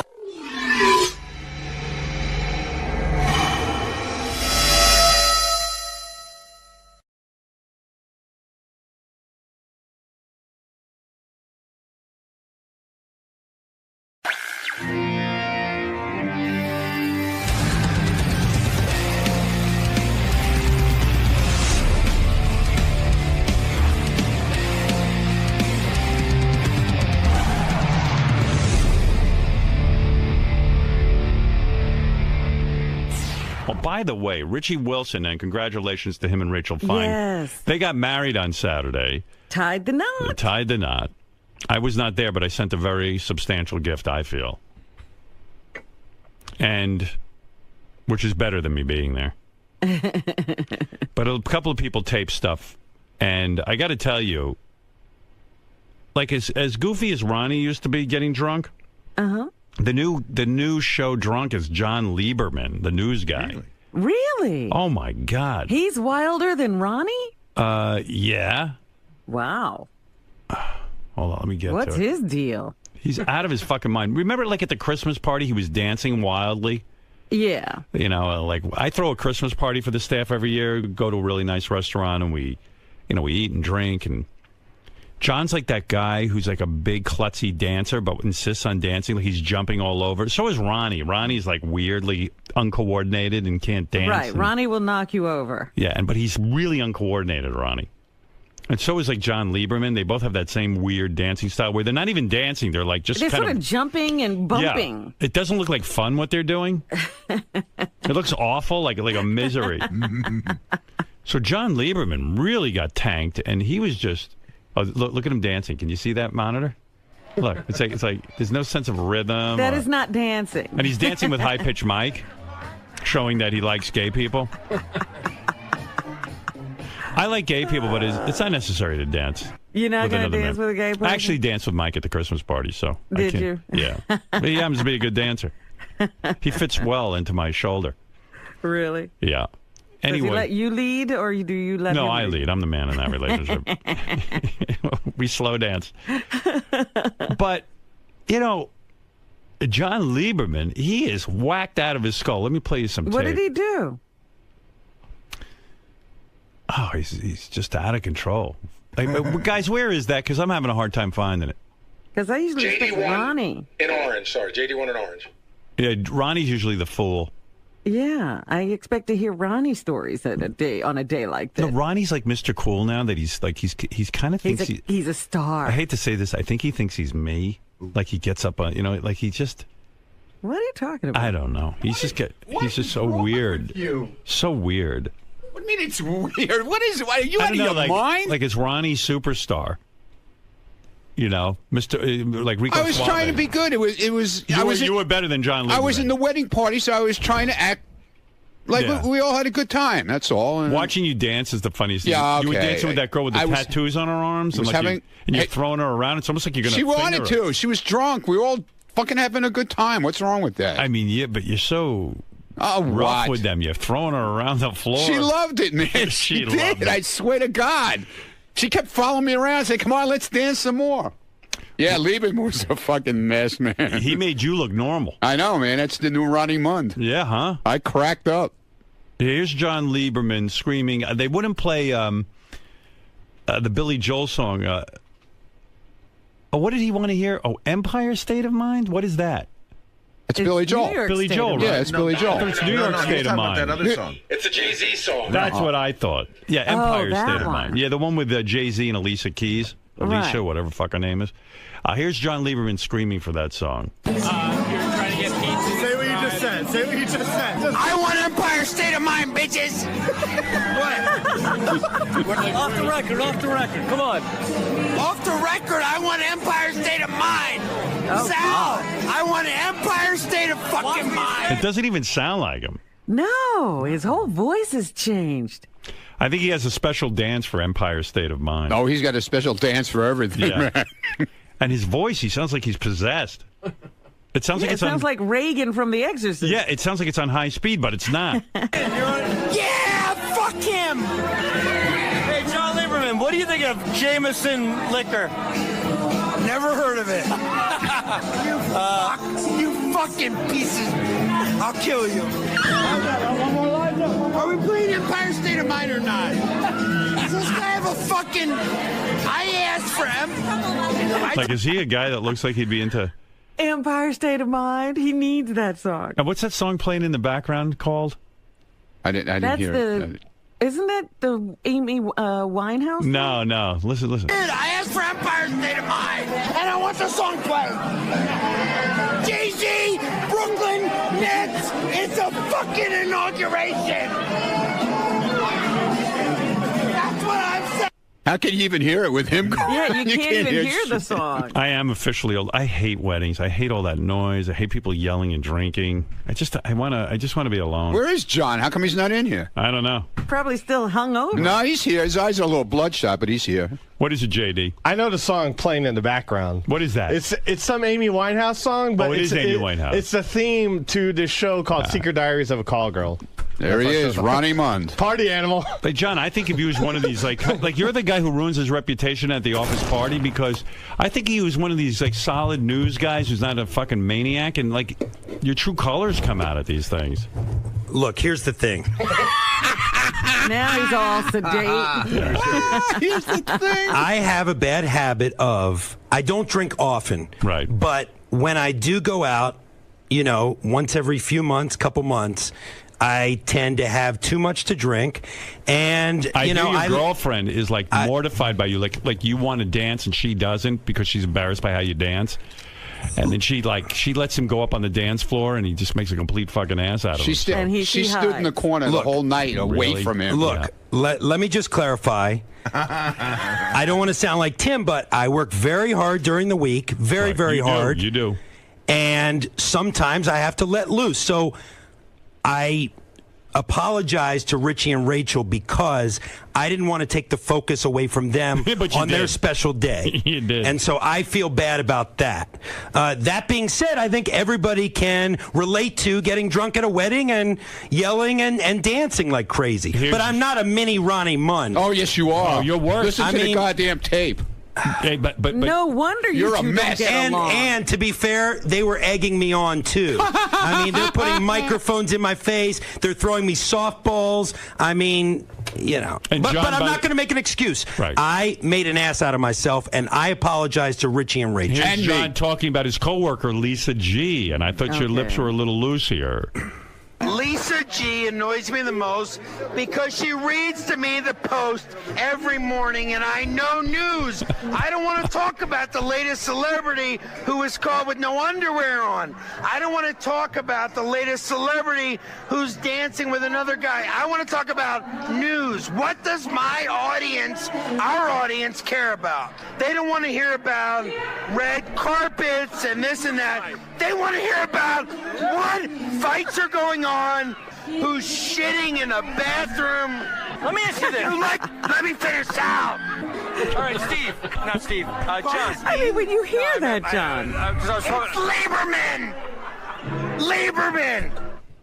When you Wow. hear that, what do you think? What were you drinking? I always drink vodka and soda with a splash of lime. Wow. Well, the splash is really helping. Yeah. Thank you. But what really does that make you cringe or? Of course it does, Robin. I am embarrassed. Of course it does. I am embarrassed, and I apologize to Richie and Rachel. You might need more splash and less vodka. Well, I won't be drinking at any more functions in the future. I don't buy That's that. yeah. Of course, guys Why? like you will always do that. But hey, Ronnie, I heard you cried at the wedding. Is that true? I didn't cry. It was a little. What happened? Teary? I got teary. I don't know. I don't know what happened. I feel like Ronnie's like good, really like close with He Richie and loves Rachel. them, yeah. Which makes me think Richie and Rachel are disturbed people. Yeah, thank you. That's real nice. You know what I mean? It's real nice. Here's John Lieberman again. But Lisa G seems to be a focus of yours. I mean, you're really. They were throwing me softballs about Lisa. Hold on. There's a part right at the beginning that we didn't get. Somebody asks you about Lisa G, and you start to talk, and you go, I know my girlfriend's kicking me. I know she doesn't want me to talk about this, which means you must talk about it at home. Yeah. Look, here's what I talk about. I come in the morning, and Lisa knows this. It annoys the shit out of me when at 5:15 in the morning, I'm going through the newspapers that I go through online, getting my day ready at 5:15, and Lisa is flipping through the Post, asking me the most innocuous questions, you know, like this morning, how much do men's loafers cost? I don't know how much men's loafers cost. I'm cares? trying to read in for the day. Yeah. Sorry. So Yeah, Shuli says that too, that she asks annoying questions back. The questions nobody cares about. Shuli brought up the other day, or high-pitched Mike, that Lisa should have a limit on how many questions she's allowed to ask in a given workday. Yeah, Lisa, what is it with you in the like? Why do you care how much men's loafers cost? Honestly. Or why can't you read the paper without making those utterances? Yeah, Lisa, what's up with that? Hi. Lisa. Seems like everyone who works back there are annoyed by your questions. Is that true? Yes. They're not going to stop. Ronnie loves you. Yeah, I was reading the Post today in the fashion section. Right. And I went shoe shopping this weekend, and shoes have gotten, they're crazy. Right. And John told me he shops at Payless Shoes. I said, well, you're lucky. I can't wear fake leather. And that's all it was. Yeah. But no, really, I go nonstop through the post. I just talk to myself because no one else will listen. Guys don't care about that. Yeah. Why can't you Why can't you not wear leather? No, fake leather. Why? Like the plastic, because it would hurt my feet. I have really bad feet. Why? I don't know. We're just curious. We're just trying to understand your world. That's all. Yeah. No, really. What does she just ask nonstop questions? It's more statements that she wants a response from. Like this morning, it's like, oh, Danny Bonaducci is back in the news. And like pause, and she wants a reaction, but I just keep typing as hard as I can on my keyboard. It is a reality TV show. You are missing out on great stuff back there. You need a camera, and you can. I have my own talk show going. But it's not just one comment here. I mean, I would venture to say between 5:15 and 6 when the show starts, you're talking about 20 to 25 comments from Lisa. Wow.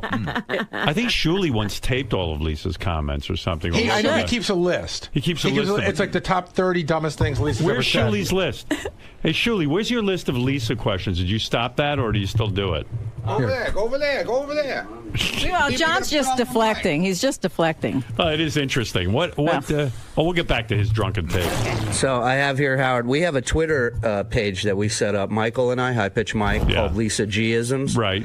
By the way, were you at the wedding, Lisa? No. Mm-mm. Oh, you weren't invited either. Right, I wasn't invited. Yeah, certain people were not invited. Me, Will, who else? I heard Tim Sabian was running around the hall screaming, why am I not invited to the wedding? He was like really shook by it. Yeah, he was upset, I heard. Yeah, screaming in the halls, I'm not invited! Oh, dear.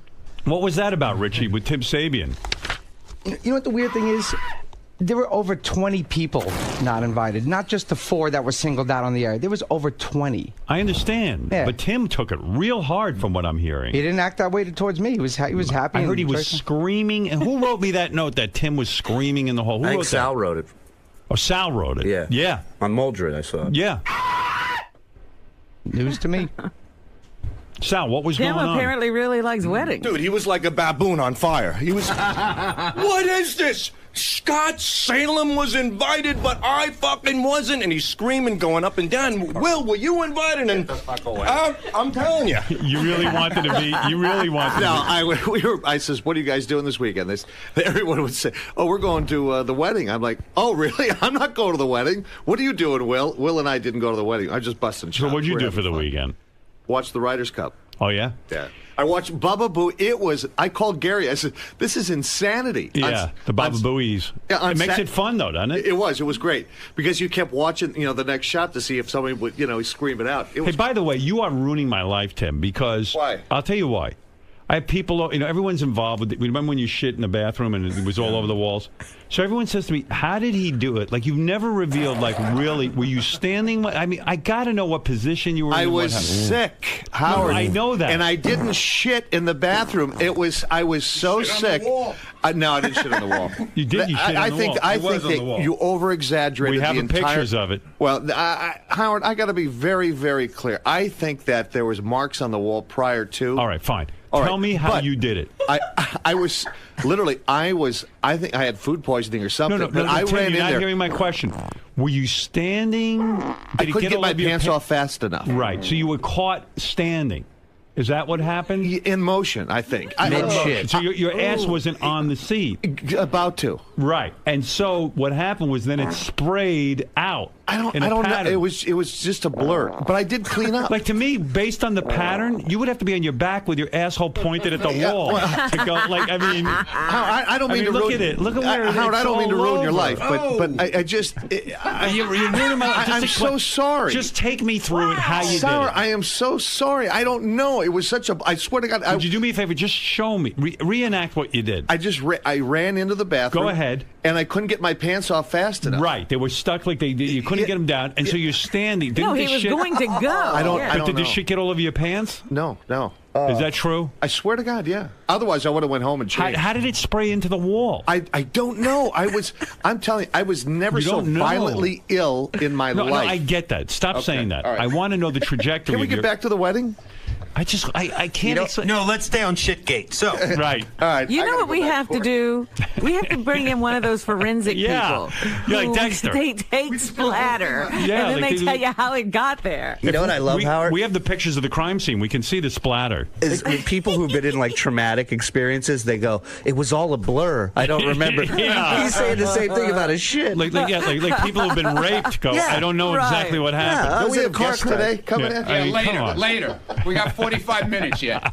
It got on the People in a lights. suicide It was all over the bombing. light switch too. It's a blur. Hey, so Tim, will you ever just explain the whole thing for real? And 1 stop? hour show. We know you were sick. I did on Howard TV. Oh, did you? Yeah, they did a special on it. And you actually reenact it? I didn't reenact it. They asked me questions. And you answered? Yeah. And so when your underwear came down, you were in a position where you weren't sitting on the bowl. And so your ass was like facing the wall, and it hit the wall. But how did it get on the light switch and stuff? And the railing. It was like backing a Mack truck into a little tiny space. I don't know. It was so spray quick. is phenomenal. It happened so quick. I've never seen a spray like that. It Wow. completely missed the ball. Maybe I have a new career. Yeah. And then what was your thought process not cleaning it up? Like I did clean it up. No, you didn't. Yes, I did. I did it to the best Can of you my imagine what was I was so What I did was he clean so, up? I was so woozy. I was like, "Oh." What did you think was going to happen though by not like I thought I cleaned it up. You did? Yeah, I didn't know that I had an investigative reporter named John Lieberman. All right. Hot on my trail. Robin, I still am not satisfied with his Well, explanation. maybe we'll sit down It's and we'll like do talking to Arnold Schwarzenegger a about town the hall vape. meeting one day. You should have set that thing on fire when you were done in there. All right, so getting back to the Lisa G. Yeah. Go so ahead, Shuley. Here's just now. Keep in mind, Howard. Quiet newsroom. What did he do? He's got to fix the pillow every time he walks by the couch. He has OCD. You think? Yeah. You got to see what he does out there with the pillows. See what he does with the cookies. What do you mean? Every time you have go by, you have to turn the pillow? No. I like things organized and clean, and I can't stand when this place is a mess. You know, Tim. We have people come in clean. here. You have OCD. You I have to know. do rituals. No, but I have to have everything clean and organized. But I can't. you didn't clean anything. You just turned the pillow But it looks around. much better than it did before. He didn't leave the bathroom clean and organized. No. Yes, I did. Move the pillow. Howard? You did. So come clean. What's going on with this turning of the pillow thing? No, I have to have everything organized. No, you know. that's not organized. All That's right. just turning the pillow. It's a That's ritual. true. Is it? Okay. Because what's going on? No, I like things organized. I really do. What is it, Ronnie? He does it in the green room out there, too. Wow. Same thing. And the pictures. He walks by all the pictures and he straightens them. And then as soon as we leaves, we turn them. Drives me crazy. You need to go see a shrink. No. I like things organized. And this is our business. Tim. I don't like this place looking like a shithole. I'm all for organization. Stop shitting all over. But turning a pillow is some kind of weird OCD ritual. No. I like our place. It's a place of business. I like it organized. I like it neat. I take pride in what we do. All right. I got to go back to work. By the way, we got to take those pictures. This is the next thing for you, John. Get the pictures of the bathroom, the shit, and go to a forensics expert who deals with blood spray and stuff and crime scenes, so that they can kind of their best guess about what Tim did there in that bathroom that day. Yeah, based on the trajectory of the shit. The shit. Yeah. Okay, we'll do that. That's a good story. It's a great story. Yeah. It's not red carpet stuff. You want to hear a really great story? Yeah. Lisa, tell her what happened in Grand Central Station. What happened? So I'm walking in Grand Central Station, and they have not the cops, but the terrorist cop squads with all the equipment, the Uzis. And I overhear them saying, yeah, and did you hear that Ronnie wants to eat Lisa G's ass? And we're supposed to be on high alert. Howard, I couldn't believe it. I was so embarrassed. And she texted it to me from Grand Central. I couldn't believe it. Are you getting, and be honest with me, are you getting at all into the whole Ronnie fantasy thing? Like he's going around telling everyone how he's going to, do all these wild things to you. Is it turning you off or is it turning you on in some weird way? It's not turning me on at all. It's not. I disagree, Howard. What? I do. Come on, stop it. Because she's asked questions. All right, so when everybody thought she was into Benji, right? Yeah. She's asking the same type of questions about Ronnie. She's asking, like, she goes, oh, Ronnie's in a bad mood today. Is everything okay at home? Is everything okay with him and his girlfriend? Like, she's very interested in Ronnie's life right now. And the only other time I saw that was with Benji. Oh, stop. And the ass-eating I ask a lot of questions. Yeah, and she but- called an ass-eating expert or something. Some ass expert to ask him about ass Great eating. story. So is that turning, like, is he seducing you somewhat? I mean, are you No, thinking but about the him? reason why I ask questions is why would a man who's in a happy relationship at home even say these things? Why would that even be on his Because mind? guys can focus on more than one woman at once, and be, All right. you know, he can be into his girlfriend and into you at the same time, and she's giving him a free pass to fuck you. So, like, he's completely on fire about Gotcha. that. You know, is there any chance this is going to happen? Ronnie thinks so. Lisa, are we any closer to this big thing happening? or No, what? not right now. No. No. Not right now. Ooh, right. It's never a no. See, if Lisa had been at the wedding of Richie, It might have happened. Yeah, it might have happened. Well, Ronnie has the whole thing planned out already in his What's head. his plan? Ronnie, tell him your plan. Oh, yeah, You the told me Trump the plan. Hotel. Yeah. But if she was at Richie's wedding, there was all these kind of secret rooms. Yeah. It was this really cool place with like secret doors and shit. Yeah. But you could have went in there and nobody would have known because it was like a wall, but the wall opened up. I wish I would have found those secret compartments. You would have banged Lisa and then left her in a secret compartment. Right. Behind a wall. Oh my goodness. I think Ronnie tried to get some at the wedding. Did you? Really? What? Did you try to have sex at the wedding? With who? Steph. No. No, he was being suave, Rico Suave. Hey, I was good, man. Yeah. In the bridal suite? Did you hear my poem? It was awesome. The poem was horrible. You wrote a poem for the Did you see wedding? it? Did you see Like, it? you know what, man? You know what's funny about Why you? is it horrible? I'll Why tell you was why. it horrible? Because Richie and Rachel are actually really close friends of yours, and Yeah. they asked you to make a speech, and then you make this speech, and you read this poem that, first of all, look, I told you, when he wrote me the original letter to be my limo driver, Yeah. I told you it was like in large block letters with like crayon. Oh, stop it. You're so full of shit. You wondered if he was Look at old it. enough to Look how he drive. writes, Robin. Look at that. There's a the ransom Oh note. my God. Yeah, it's like a ransom note. This is the poem that Ronnie read. Oh Yeah, so what's wrong with It's it? written by like a 4-year-old. That's the block Wow. writing like what a 5-year-old writes. It's like. a poem. Wake up is one word. Yeah. Attica, you stupid ass. There's no spell check with handwriting. Right. Hey, jackass. You can't afford to talk about anything. Why? I You just recorded. you just stand there. I was still good enough to do my job. I recorded your speech, so stop it. Yeah, and then you fell over on the floor. I did not. Yeah, here's John Lieberman. Wait, we'll get to the Lisa G-isms in a minute, but here's John Lieberman drunk at Richie Wilson's wedding. Let me tell you about Lisa G's book. I think it's fiction. And fiction means made up. The sex part is made up. The cookie part is real. I deal with facts, Sal. And in the past year, I have not heard any factual information to indicate that Lisa G has had sex. This is what I'm telling you.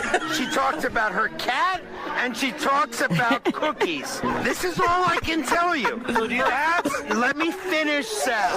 Perhaps she has hidden these sex stories from me. By the way, you yell when you're drunk. Doesn't that hurt your voice? I mean, you're a professional. No. Let's be clear. It was loud in there. You know, you're not getting the full context, too. Yeah. Uh-huh. They were lobbing up softballs to me and egging me on when I was in a slightly inebriated state. Wait a minute. So, when you're lobbed a softball, you hit it.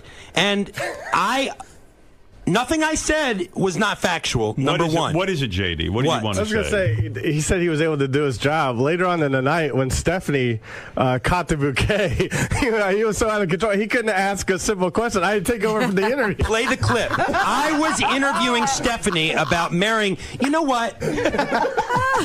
Calm down. Hey, Ronnie, calm down, Ronnie. First of all, number one, I wasn't there to work. I was there as a guest. JD, Thank you, what Richie. happened? Number two, I'll explain what happened. One second. Let JD get in there for a second because he seems to see it differently. Well, he was just standing. He was with his microphone, like slurring his questions to Stephanie. I was like, "Hold on, just give me the microphone. I'll ask so Stephanie." you were the more question. articulate than John A little Lieberman. bit. And you were not able to do your job. I have the interview. I was interviewing Stephanie Fine. He first he slaps me on the ass with his hand, then he grabs the microphone out of my hand and says, I can conduct this better, and starts interviewing. Listen, you have the clip. No, I don't. Look at him. Oh, I love how he's talk to me about Lisa G-isms, because John complains that in the newsroom, and you complained of this too, Shuli. That This is why we started Lisa G-isms. All right, go ahead. So it's quiet newsroom, everybody's doing their job. Right. And then you hear stuff like this. She's grabbing her shoulder. She goes, I have baker's shoulder from this weekend from baking so many cookies. So these are statements, they're not even questions, and then she waits for everyone to talk. Yeah, the Right. Today Show needs their own channel. Okay, there's one. What? Yeah, I'm like the white Omarosa. There's another one she threw You out. said that? I'm the white Omarosa? Yeah, I'm trying to think from maybe with the whole Richie thing with the original invite list. I'm not sure. I don't remember when I How's said that. Jason's back hair? Have we done an update? That's a good one. I need to decompose. I meant decompress. That was actually a good one. God, I don't think Ryan Seacrest sleeps. And neither does Lisa with these fucking questions. Right. It's 3:00. I'm thinking about dinner already. Wow. True. This is all stuff she throws out there for us to. I love it. I'd read a book of that. Those are great tweets. And what's annoying to you guys is there's a certain crunch time in the newsroom where you guys have to get all your stuff together, and I guess Lisa just keeps throwing these things out while you're trying to concentrate. Yeah, like we have stories that fall through. I got to come up with another story, and then in between that, I hear, I just bought flavored seltzer water. That's great. I'm living my own reality TV show. What can I say? She keeps us on our toes, that's for sure. What about the accusation John made in his drunken stupor that your book is mostly fiction because there's no way you know about sex or Right. cookies? I mean, cookies you know about, but Right. sex you don't. What is this book going to be about sexually? I mean, you're not someone who's known for their sex advice or their sexcapades. Is this Right. many years ago, or is this current? Well, I was young once, and yes, there will be stories. It'll be Wow. fun.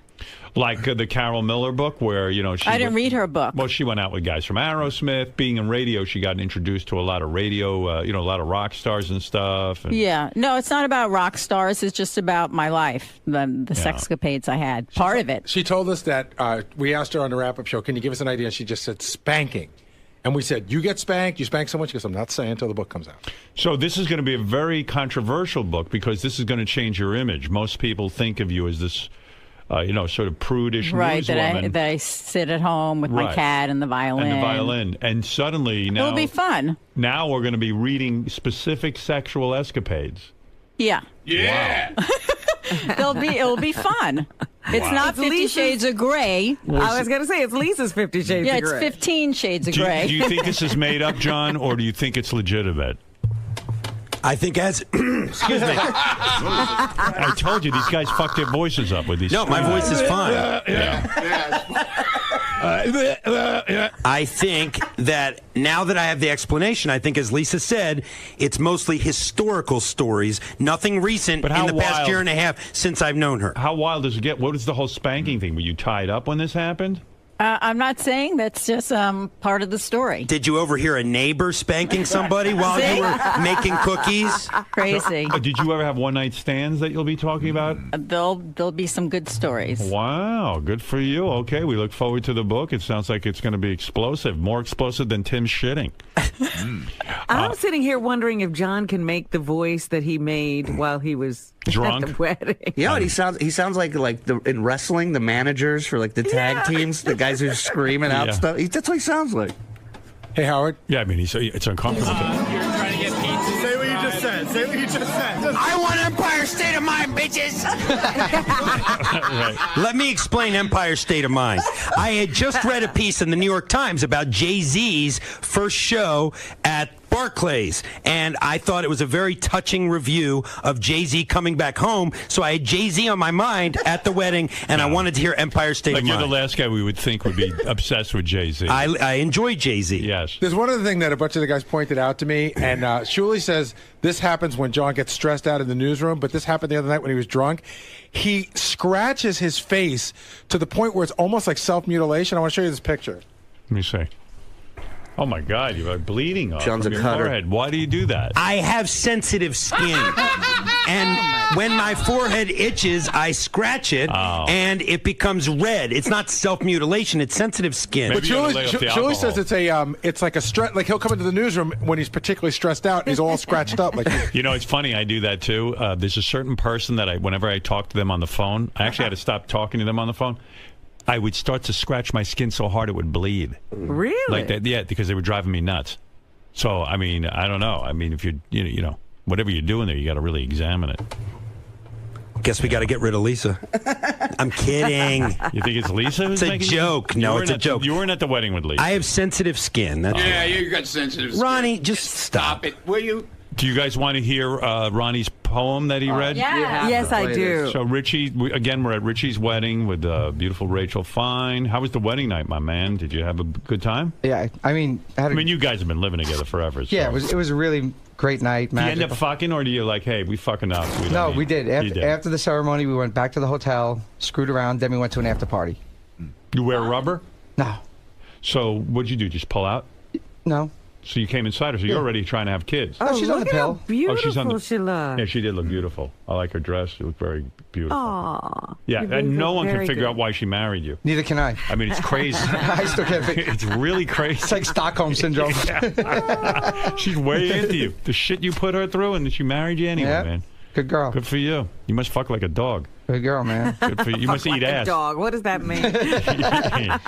All right. So, keeping up with this wedding theme, Ronnie was at the wedding. He's very close with Rachel and Richie, and he makes a speech, but he does it in poetry form. He pulls out 3 huge sheets of paper with giant block letters, and he reads this poem, and I think it's one of your worst poems because you should have said something from the heart to them because you spend so It much. was. 'Cause Man, I feel it was. This was all about how Yeah? this all came about. And All I right. didn't want to get into other stuff. I mean, there was a lot of sensitive stuff, and I didn't want to get into it. All right, because- let's listen. I need you to hold the mic for me. Can you do that?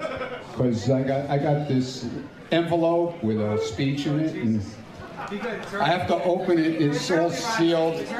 It's all sealed up, and just so you know, guys, I wrote this in my car with the my New York State inspection thing. How cool is that? And I know That's so cool. What? Why Wait, is what that the hell cool? did he just say? He said, wait till you hear the poem. He's really Oh, saying John, nothing. don't even. What did I just say? You can't even understand what you say. You're so goddamn drunk. You can't even.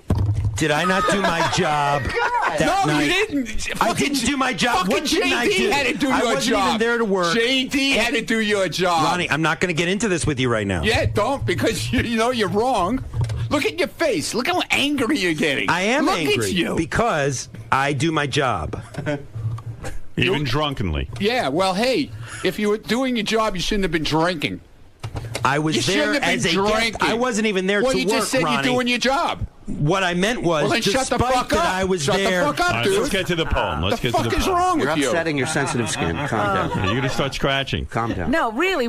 Is Ronnie telling us where he wrote the poem? Is that what he was just And he goes, saying? how cool Yes, is that? ma'am. He wrote it at the DMV. Wow. Meanwhile, this is heartfelt. He has a plug in it 2 seconds into it. Right. All It's the not a best plug. It's poetry the actual comes from- story, moron. All right, here we go. Crap in her pants right now that I'm gonna mess her up, and her family's gonna have heart attacks Oh, right he's such a bore. now, and they're gonna fall on the floor. But you got Ronald tonight, just so you know. You got Ronald. All right, I would never do that to you because I love you so much. Poor people at this wedding are being held hostage. Stop it. They all came up to me after and said how great it was. Yeah, I bet they did. They did. You got Ronald. You're one of our best friends. Stephanie and I love you to death. And Stephanie, could you hold that for a second? I got you, baby. I got you. I am going to pull out the finished product. And I am now going to read that from across the room. Yeah, well, he's pulling out a masterpiece. So you got to see, Yeah, this is his Picasso. All right. It's called The Road to the Wedding by Ronnie Mund, 9/29/12. You wake up one day and you say, this is going to be the day. You call Steven Singer. You wake up one day and say, this is going to be the day. Day does rhyme with day. All right, goodbye. Come on This now. is going to be the day that the days of the day. And then you say to Steven Singer, what? Let's Wait a minute. Here we go. Okay. Stop interrupting it. Sorry. I like Steven Singer. Let's hear some Kip Winger. All right, so you call Steven Singer and you say... And you say, hey, buddy, I'm on my way. Into the Mundmobile and onto the road we go with Howard TV in tow. It's off to Philly we go. A serious talk along the way, sharing our thoughts about the past, fun and sadness we've had the years till today. What? So it's down on your knees with a ring in hand. You pop the question and hoping you don't get rejection. Oh my God. Whoa! What happened? Question rejection. Oh, here we go. So I guess he said yes, because here we all are to raise our glasses and to toast Richie and Rachel on their day of celebration. Now take off your bra. Oh. We love you guys. Wow, that was heartfelt. All right. Yeah, beautiful. We love you so much. We wrote a 5th grade poem. No more for you masturbation. Welcome to the married nation. Now go take a honeymoon vacation. Walt Whitless. I mean, say something from the heart. What is that nonsense? So off to the Mundmobile we Because there's no go. emotion. Can I tell you why your poem is no good? Can I the tell you truth. something? Can I tell you seriously? Hold on, dude. Yeah. Hold on, dude. Hold on, dude. Hold on, dude. What? Dude. Hey, Hold on. Can I tell you why your poem's so good? All you're doing is reciting the events of Richie going to get the ring. That's what it said. But in other words, Road it's like, to the wedding. It was like a newspaper report. We went on the road, we got the ring, and here we all are at the wedding. It's a boring fucking poem, and it's a bad poem, and it doesn't have any emotion. How about saying, you know what, you guys, you are my friend, and now They know that already. let's hope your relationship. What's wrong with you? I wasn't the best man. The best man had made the speech already before me. Who was the best man? Angelo, his friend Angelo. No, Okay? that guy. So calm down. I love you I both. don't get it. You are my friends. Now, Richie, You go don't get lick it. Rachel's I don't hind get it. end. Robin, be quiet, all right? Did you lick some ass on your wedding Nah, night? didn't You do didn't that. lick ass? Didn't do No. that. Wasn't that drunk. Yeah. You should let Ronnie stand in. He would have licked her ass. What are you looking at, Lieberman? Let me show you how You're it's an done. angry person, man. I'm not angry. You're an angry man. I swear to God. Gary's got a picture of you at the wedding. You got with the things on your head, where you rip your skin off. He already showed it to I Howard. know, Why but don't you you're listen? But you're angry. I'm You not gotta- angry your at all. face. You got to look at your face, man. It's angry. Well, all right. Anyway, it sounds like there was a lot of hijinks and fun, right? Right, Shirley? I just love that he committed the word Mundmobile to paper. And then he read it in front of people. It's off on the Mundmobile. It's immortal. And then he signed the poem too, like an artist. There's like a little cigarette on the top. That's right. You gonna frame it? Of course. eBay. Salvador Dopey. And everybody will say, is that something your kid wrote for you? You wake up one day. I don't see you writing anything, Robin. Shut up. She's got a book coming I'm just out. talking about the look of care. it. You don't care. She's writing plenty. Oh, good for her. I put it on my refrigerator, and people came over and asked if I had a special needs kid in the house. Jackass. Ridiculous. Yeah, that's what you get for being nice to you. Fuck you. You wake up one And day. he had this in a special envelope. Yeah. No, it was a regular envelope. sealed. I had it in the Mundmobile. Ronnie also gave him a finger Did painting. you drive the pace car to the wedding? No. I Why didn't not? drive at all. I didn't drive at all. Oh, you took a car? Took a cab. Look at you. Unlike Sal showing up in a stretch limo. Really? Yeah. Boy, if there's ever a guy who shouldn't be, like, did he pay for a stretch limo? I guess so. He stretched the budget and got a stretch limo. You could tell he's really saving money. Yeah. Yeah. Fucking lunatic. It was fun, though. We had a great time. All right. Did you hear about the great gift he got? No. His girlfriend rolled in a brand new motorcycle. Oh, I did see that. man. Wait a minute. This is what like happened? that. You know that famous short story where she cuts her hair and he Gift of the Magi? Gift of the Magi, yeah. Yeah, she buys a chain for his pocket watch, and he buys her a comb. Right. But she shaved her head. She shaved her head, and he sold his pocket watch to get her the comb. I heard Richie, in order to pay for his wedding, sold his beloved motorcycle that he loves. Uh-huh. And then so Rachel secretly went and got a job, raised a whole bunch of money to buy him a brand new, better motorcycle. Wow. I was watching the video of it, and by the way, How sweet is that? watching the video, a condensed video of the wedding, is so much better than actually having to go to the wedding. Yeah, Lieberman. It was great watching you. But Richie's almost making out with this motorcycle and ignoring Rachel. Dude, I love that bike. I've been in love with that bike since it's a Victory Highball. It's gorgeous, man. Can I tell you something, though, man? You got to be a real fucking maniac to ride a motorcycle. And I've said this to Fred. In New York, for sure. You bet. And, I mean, I know, you know how many guys you know You're a experienced... maniac if you ride stupidly. No, you gotta ride experienced smart. riders who... Ronnie knows some of these guys, too. These are guys we know. One guy missing a leg. Another guy's got major pins in his legs and stuff. I mean...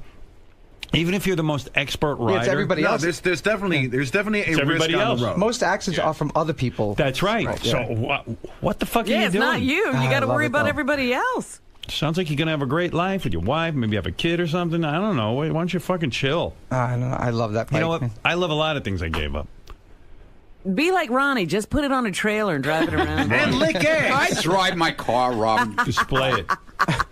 All right, gang, I got to take a break anyway. But there you have a little bit of everything. Lisa G's new book, Robin's new book. You got...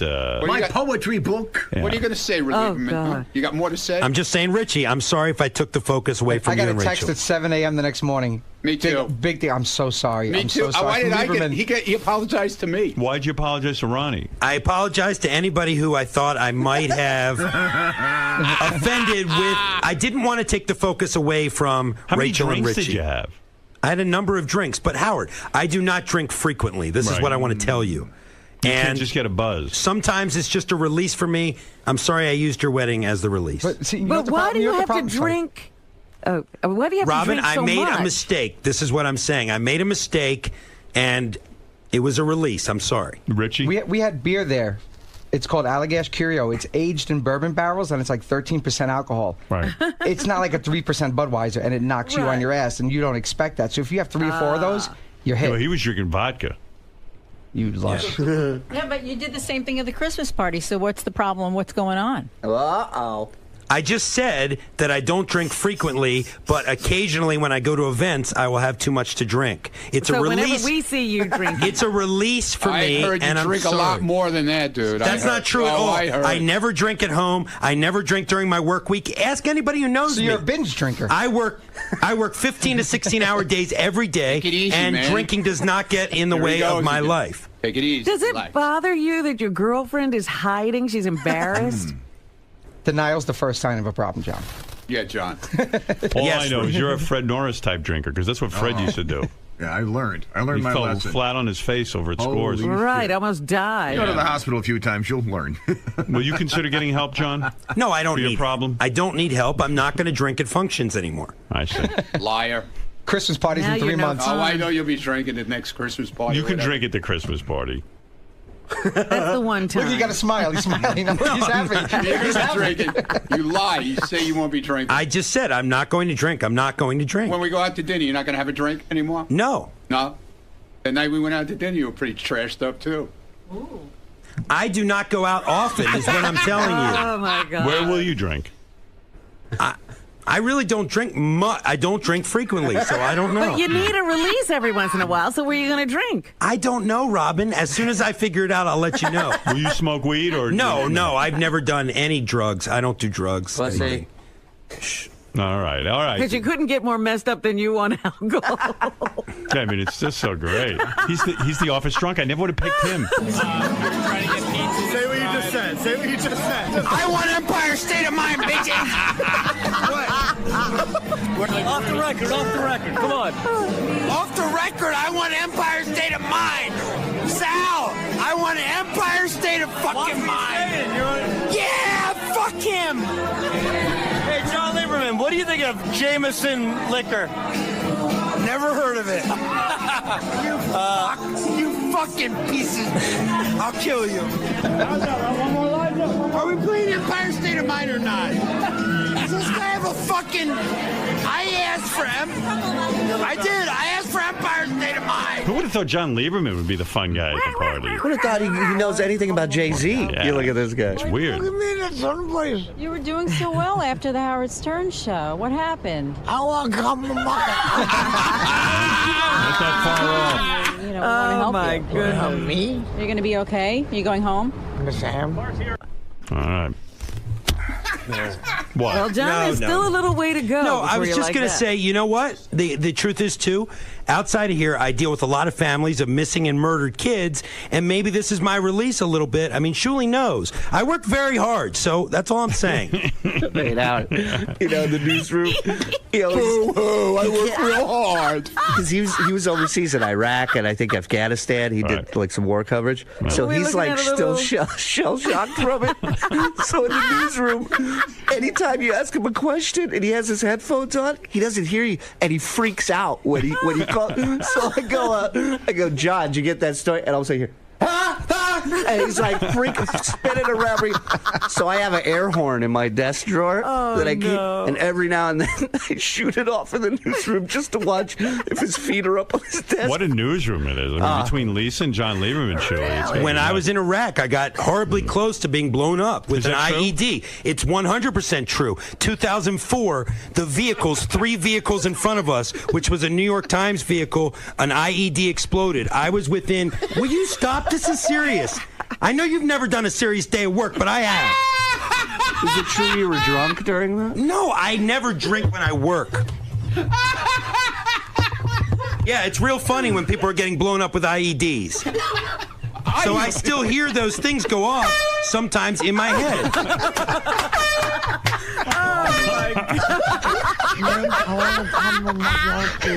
Oh, now he's walking out. All right, we're going to take a break. Congratulations on your wedding. And we'll be back right after these words. So rich. So great. Getting married, planning a wedding, it's stressful on its own, regardless of guest lists and all the things that come with it.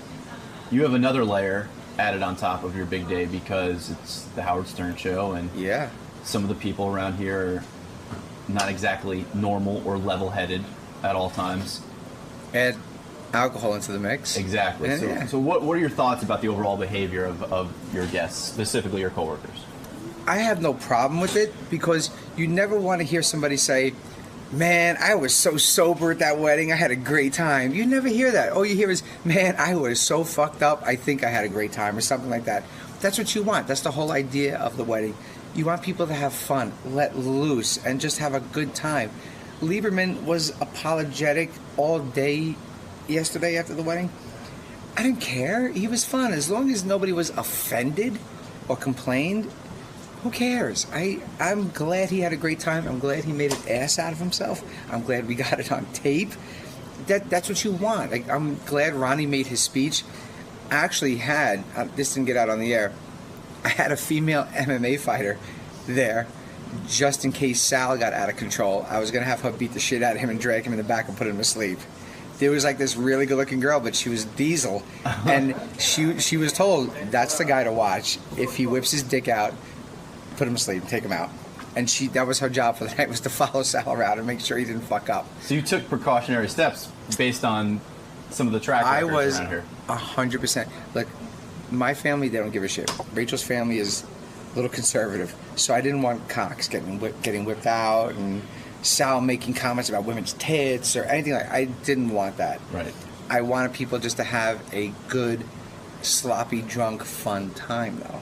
And I think I achieved it. And, you know, Lieberman's tape is evident. And look, we have a new office mess. It's John Lieberman. It's our straight hard edge reporter is a fucking mess when you put a drink in his hand. Love it. He's become the subject. You know what he is? He's like, what's that movie with Kim Basinger, Blind Date? Yeah. And a drink or two later, and all of a sudden, he's out of control. That's Lieberman. And plus, you put Lieberman and dancing together, You get like the Elaine Seinfeld, like he does like the Elaine shit. He's a wreck, and that was one of the main reasons why I invited him. I was like, Lieberman is a fucking party. He's a party, and I love the guy. And if I have another party, he's the first person getting invited. He's the first guy on that list. Awesome. Congratulations. Thank you, sir. All right, man. Mazel. Yes, Greg. John, what happened to you at Richie's wedding is something that many people in the workforce experience. I mean, you go to the holiday party, you tie one on, and you wake up the next morning and you don't know what the reaction is going to be like. What was yesterday like for you? Because the wedding was Saturday, now it's Monday. You had a little bit of a day. You had a day to think about it. I woke up and first thing in the morning was I sent a text to Ronnie, Sal, and Richie and said, and High Pitch Mike, and said, guys, I'm sorry. I didn't want to take the focus away from Rachel and Richie's wedding. That was what I felt worse about, because I didn't want the wedding to turn into something about me. It was to celebrate them. That's what I was most and am most regretful about. Do you think that occurred? Do you think you overstepped that? Do you think that, or do you think they wrote it off as just a guy who had a drunken good time? Well, Richie and Rachel say that they wrote it off as a guy that was just having a good time, but I still felt bad about it. They didn't. I mean, they said, they tweeted out, best guest ever, but I felt bad because, it wasn't about me, and it shouldn't have been about me. It was about Richie and Rachel getting married. I know personally I've said after a drunken night, I'm never going to drink again. That's sort of how you're feeling right now. Do you think you're really going to stick to this, though? I mean, as you mentioned yourself, you like to blow off steam every once in a while. Yeah, I mean, I have a problem with that. I have a problem with needing to blow off steam occasionally, normally once every couple months. And so at this point, I say I'm not going to drink again. You'll probably pull this tape in 2 years and see that I didn't hold true to that. But, I'm going to give it a break because... I don't like the way that I sounded in those clips. I did. Thank you. John, the other thing I wanted to ask you about is the fact that you sort of went off on your coworker. And now you're hearing this. No, I don't think I went off on my coworker. They were... Oh my God, Beyonce might be pregnant again. Sorry, I'm done. Go ahead. Here's why. Go ahead. Here's why I didn't go off on my coworker.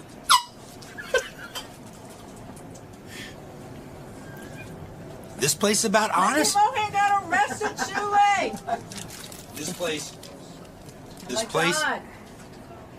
place is about honesty. Everybody prides himself on being honest. I didn't say anything that I haven't either said to Lisa before or has been said on the air before. I mean, she reads the post. Dude, stop it. We're in a war zone, John. Stop, quick. Greg, I gotta be honest, man. I've never worked at a place like this, and Sorry.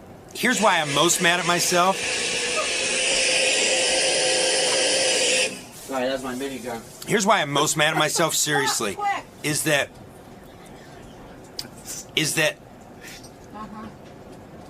I think I'm a pretty intelligent guy, but yet I continually forget where I work. And that's really my major problem. I continually forget that I work. Despite being what I think is an intelligent person, I continually forget where I work. That I work at the Stern Show. That everything's under the microscope. And that's how I make my living around here, is by scrutinizing everybody else. Dude! Greg, back to your question. I was just being honest on the air. Lisa knows it bothers the shit out of me when she reads me the post every morning. This place is about honesty, and I'm not going to go in there and lie. I could have easily gone on the air and, I don't know, said I didn't say those things. I don't know what I would have done, but I expect everybody else to be truthful with me, so I'm truthful. It bothers me when Lisa reads me the post, and since we hear about everything else in Lisa's life in the past year or so since I've worked here, we've never heard any Lisa sex stories. Ronnie. Yeah. You're loving life right now. Why? Because Lieberman made an ass out of himself. Good. That's about time somebody else did. Well, that's been your nemesis over the past few months. What are you talking Fair about? to say? What do you mean? Well, I mean, he's He's reported on your pace car. He's pissed you off a few times. Yeah. So you've got to be loving this. I love it. I love it.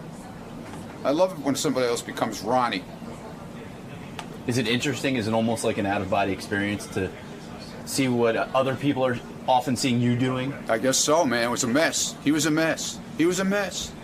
It was today, enjoyable. Does today mark the end of your poetry career? I mean... No, absolutely not. I don't care what he says. No. So you think you really wrote some... I like my poem. I don't care what he good thinks. Prose. Do you Not think my problem. maybe you Not my problem. shouldn't have made it so literal? I don't care, dude. I said, I will continue to write. When duty calls, I will write. They asked me to do it, I did it. I'll do it again.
This guy, Matt, is fascinating. His name is Matt Paxton. And, Matt, are you on TV? I'm here. Yeah. Matt's on TV, right? Aren't you part of the Hoarders TV show? Yeah, I'm the guy that cleans up all the dead cats and poop on Hoarders. Oh. Hoarders is this fascinating show, which I have to admit I don't watch. I sort of, everyone always tells me about it, but I am fascinated by Hoarders. Like Ronnie, the limo driver, tells me about like when his mom was a bit of a hoarder, and she would hoard these paper bags. Paper bags, like from shopping. Like she'd come home and save every paper bag. And when Ronnie cleaned out her house after she died, it was like he spent like almost a month with paper bags. Paper bags, plastic bags. And Gary said his mom was a hoarder. She would just save like New York Times, newspapers, and she'd and like finally he was hauling them out one day, and there was thousands of them. And she started to cry, and he goes, "What's wrong?" And she goes, "I was going to read those." Like it's such a thing, this hoarding. Yes. And she would save your mom would save every box, right? Ronnie and I were just talking about this in there. So say you go to like Macy's and you buy a shirt, right? You give it as a gift, that box. My mother, and Ronnie said the same thing with his mother, there were boxes inside of boxes inside of boxes, and both our mothers had the same thing. Oh, when Christmas comes around, I'm going to use them, but they never did. Right. Then the next year, there were more boxes, and after 10 years, there were so many boxes. Right. You open my mother's closet, and one half, instead of clothing, were these boxes stacked up to the ceiling. Right. Wow. Well, I remember when Ronnie's mom died, he would, I said, "Ronnie, how's it going?" Because he said, I have to go and, clean up my mom's house. Well, it was months you were cleaning that house. And finally he said to me, she saved everything. It was 40-gallon bags of garbage. 40 of them? 40. Right. And a small apartment. Yeah, a two-bedroom apartment, garden apartment. Right. Okay? And the junk trucks that come, you hire them to come? 3 trucks. Wow. From a 2-bedroom apartment. Besides, but it was mostly shopping, paper bags. It was paper bags, canned goods that were expired. They were exploding in the back. Like she would buy stuff and keep putting it in the closet, and the stuff would just pile up. Right. And when you get to the back, I was cleaning everything out, the cans that were in the back were exploding. That's how old they were. I just got one more. My friend had to take care of his dad's house. I don't know what it is about storing stuff. Do they like the storage containers? It's a depression mentality. 400 Maxwell House coffee cans right? You know the Maxwell House coffee kits? The empty ones. 400, and they were filled with, some were filled with rubber bands, Right. some were filled with nuts and bolts, some were filled with nothing. Right. But 400 of them, and they were like sort of stacked in sort of a neat way. But he couldn't possibly find it because they were all the same can. How old a guy was this? He was, Depression era guy, for sure. Because I think they see a coffee can as like, wow, this could be valuable. I can put things in it. Cigar boxes they used to keep because that was a good place to put things. My mother would take a paper towel, right, and Yeah. she would wipe my counter at the house, and then she would lay it out on the side to dry. And I said, Ma, I promise you, the depression's over. We can afford paper towels. Right. I found stuff. Okay, under the sink in the kitchen, there was like a big storage area. Right. You know the things like from the Chinese restaurant, the containers from soup. Right. Like the plastic container. The styrofoam things that takeout food comes in. Yeah. She would wash it out. Oh. And save them. The whole bottom, hundreds of them, hundreds. Okay, then I'd have to go through every piece of paperwork in the house. And she had a closet filled with paperwork from when my father had a business in 1959. All the paperwork was still there from the business. You would have to go through everything. I'd find money. Wow. Dollar bills, envelopes with $100 in it. I'd go through her drawers. I'd find these little change purses filled with change. With you know what was crazy about his story? His mom got sick, so he cleaned out the entire apartment. From the time she got sick to the time she died, the whole apartment was filled up again. All over again. All over again. Because I cleaned it out once when she had her heart surgery. She had heart surgery when she was 75. So like 77, something like that. So you went in and cleaned it out. I went when she was in the house. She was living at my house to recuperate. How long did it take? Was she mad at you when you cleaned up the first time? She got pissed off at me when she went home.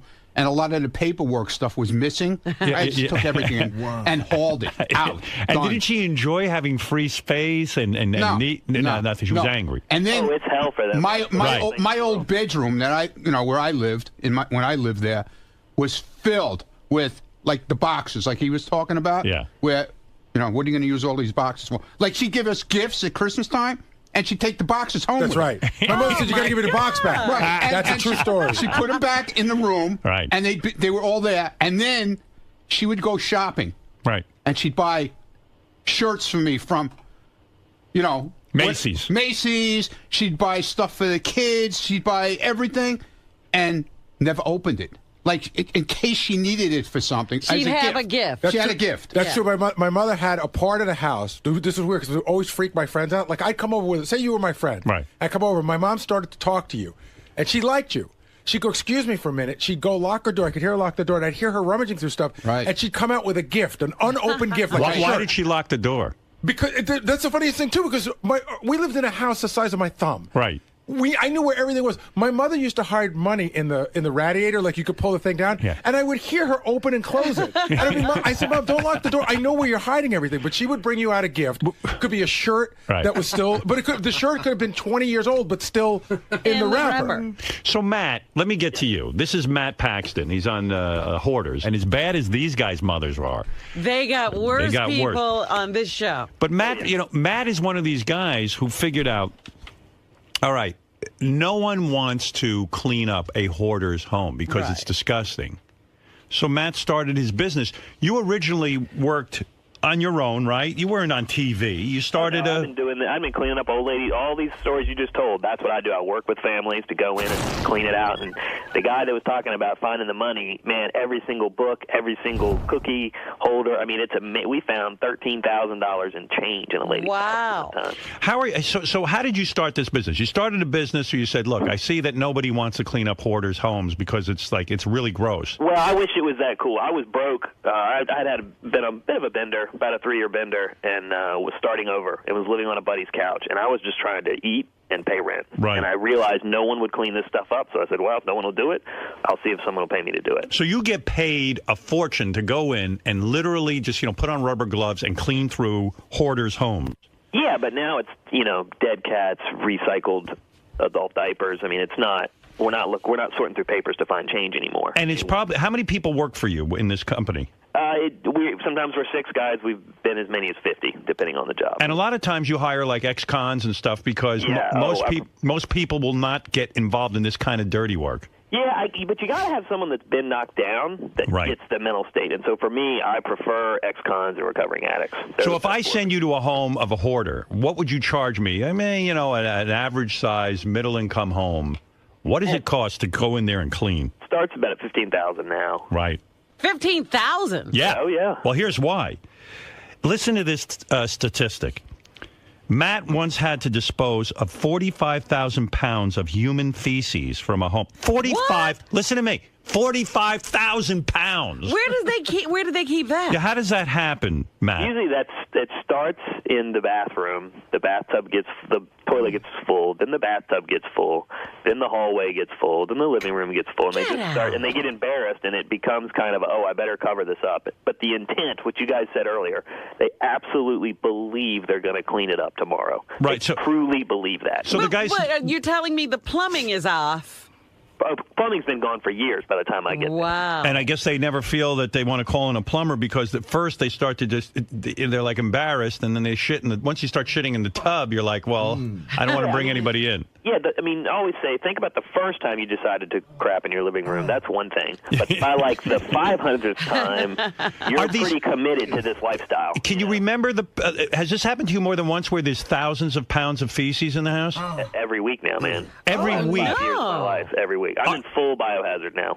And so you go in a hazmat suit and the whole thing? Oh, yeah. I mean, literally, you would not believe in every single building in New York City, in every single neighborhood around the country, there's one of these houses, and it's a toxic dump. I mean, it's unbelievable the stuff we're finding in there. And when you meet these people, like specifically the people who shit in their, have 45,000 pounds of feces in their home, do they seem like normal people? No, they're like Gary's mom. They're lovely women. They're nice people. Right. That have had a rough go at some point in their life. It might be 10, 15 years ago. Something triggered it. And I've got to not only clean up the poop, but I've got to also give this lady a hug and act like it's no big deal. Right, because you don't want to embarrass her. No, my God, if I embarrass her, I'm out. She'll kick me out, and I'm the last person that's going to help her. When they call you, do they confess or they just say, look, I saw you on TV. I need a company to come in and clean my home? Or do they come clean on the phone and say, listen, I've been shitting in my house for the last 10 years? No. Normally, either a family member will call me, or they'll get called in from the show, or an APS worker, Adult Protective Services, will say, we're kicking them out tomorrow. Right. So they're not calling you. It's always someone else. Maybe 1 out of 100 they'll call. Usually it's someone that loves them. And is there... They've given up. They don't know what to do. And is it like what Ronnie and Gary are describing, that when you come in to clean, they're livid because even though you're removing shit from their home, they're not grateful in a way. They're like, please, just leave the shit in there. Yeah, I mean, it becomes a wall of safety. They're removed from the rest of the world, and it's really a wall of judgment. They don't want to be judged. They don't want to be made fun of. So they, believe it or not, that stuff protects them. What is the smell like? Or maybe you never get to smell it because you're in a... Yeah, I'm pretty used to it. It's a very citrusy urine smell. Oh, it's not. It doesn't even smell like shit anymore. No, urine will knock out. You don't even smell shit. Really? Where are they urinating? With the shit? 2-liter bottles. Usually. In 2-liter bottles. Oh, and then they cap it, the bottle? They cap it, yeah. They call them plumber bombs. Oh, my God. I mean, it's... We enjoy it, though. For us, we're all recovering addicts. So, we need something nasty to get us off. Yeah, this keeps you straight, huh? It keeps us totally clean and sober because we get grossed out, and we really enjoy that, and we get that every week. I would think it would be the opposite. Like, you come home and go, I've just seen the worst of humanity. I need to get high. It doesn't matter. It's all meaningless. Tie me off. I mean, when you've hit rock bottom yourself, you kind of have to laugh to get out of it. And so now, for us, if we find, if we don't see 200 cats, we don't think it's funny. Are you a millionaire from this business? I mean, getting $20,000 a house seems to me like you might be a very wealthy man. No, I mean, I'm doing all right. I have a house now. I have children that I can afford. I'm comfortable. It's a pretty cool thing. But I get paid to help people, which is a pretty awesome thing. Matt once found 200 dead cats in a home, and they were wet. So when he tried to pick them up, they just came apart. Yeah, that was a rough one. Do you ever throw up when you see that kind of thing? I don't, man. The only thing that gets me is I had a kitten crawl out of a pile of human waste one time. And that was a bit much for me. And then the smells, the textures really, like the food they were talking about. When those cans explode, he's exactly right. The cans from 20, 30 years ago will pop open, and you'll see textures and smells that you've never seen What before. do you mean a kitten crawled out of human feces? In other words, the cat was trapped in the feces? He was living underneath the feces and she crawled through it. Oh my God! So how did the cat survive? Did they feed the cat or did they eat the shit? Dude, people don't realize cats are survivalists, man. They are so tough. Like, they'll live through anything. People will quit before a cat quits. Wow. Oh, it's so sad. Now, when you say, going back to what you said before, you found $13,000 in cash inside a giant rat's nest in a house. Yeah, 8-foot rat's nest in Oakland. And How's the money get in there? Well, we found out that week that rats don't eat money. We didn't. It's the only thing they don't shred apart. We didn't know that. Why is that? I guess it's the glaze on the money. I don't know. They're not interested in it. But we didn't know if there were cats. We didn't know if there were rats or not in this nest. So it was about a 6-foot-high, 8-foot-wide rat's nest, and we can see all the holes where the rats are going in and out. But we can also see money all over the place. Now, when you see that's a dangerous thing because those rats can carry disease. Yeah, in Oakland too. They're big. I mean, that's like New York rats. Yeah, they're the size of dogs. Some of them. Yeah, they're a good sized cat. Absolutely. Yeah. When you're cleaning out, do they come and bite you and try to attack you? Well, that one they didn't in that one. But we were going inch by inch. We didn't know if they would. So the fear of them coming out. Turns out they had given up and left years ago too. So when you find cash in a house, I mean, you're obligated to give it to the owner, right? Absolutely. Right. Oh yeah, because the joy they get in that gets us so much more momentum. It lets us clean faster. You say here you once found $45,000 in U.S. savings bond in a house. Yep. And the woman thought they were expired. People don't even know what they have. She didn't know what she had. We had to explain to her the difference between maturity and expiration. Now you're a financial advisor. So she thought they had gone bad. Right, yeah. They were bad. It was free money, $45,000. We helped fund it. And this lady thought she had nothing. So, Matt, is your show's on A&E, but what do you have to do with Oprah Winfrey? She started having you on at one point? No, that's actually how I got on. This guy, Peter Walsh, that's on there, he was not interested in doing the show, Hoarders. And so I had been bugging him for years trying to just be his guy that cleaned up after he left. I never thought I'd get on TV. I was just trying to make a living. Right. And he couldn't do it because he was on Oprah.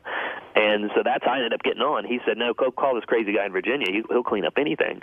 And they were literally just looking for messy houses to clean. And I just happened to get picked up. I got that one chance. They gave me about 10 minutes. So because you're on TV, do you get more money in a sense because you're a celebrity house cleaner? Yeah, crazy enough, I am. It's weird. I mean, I'm like the most popular trash guy in America. And why did they start putting you on TV? Because they found that the cleanup was just as interesting as meeting the people? I think they realized it was more than trash, and that's really what I bring to the table. I mean, to me, this is about people.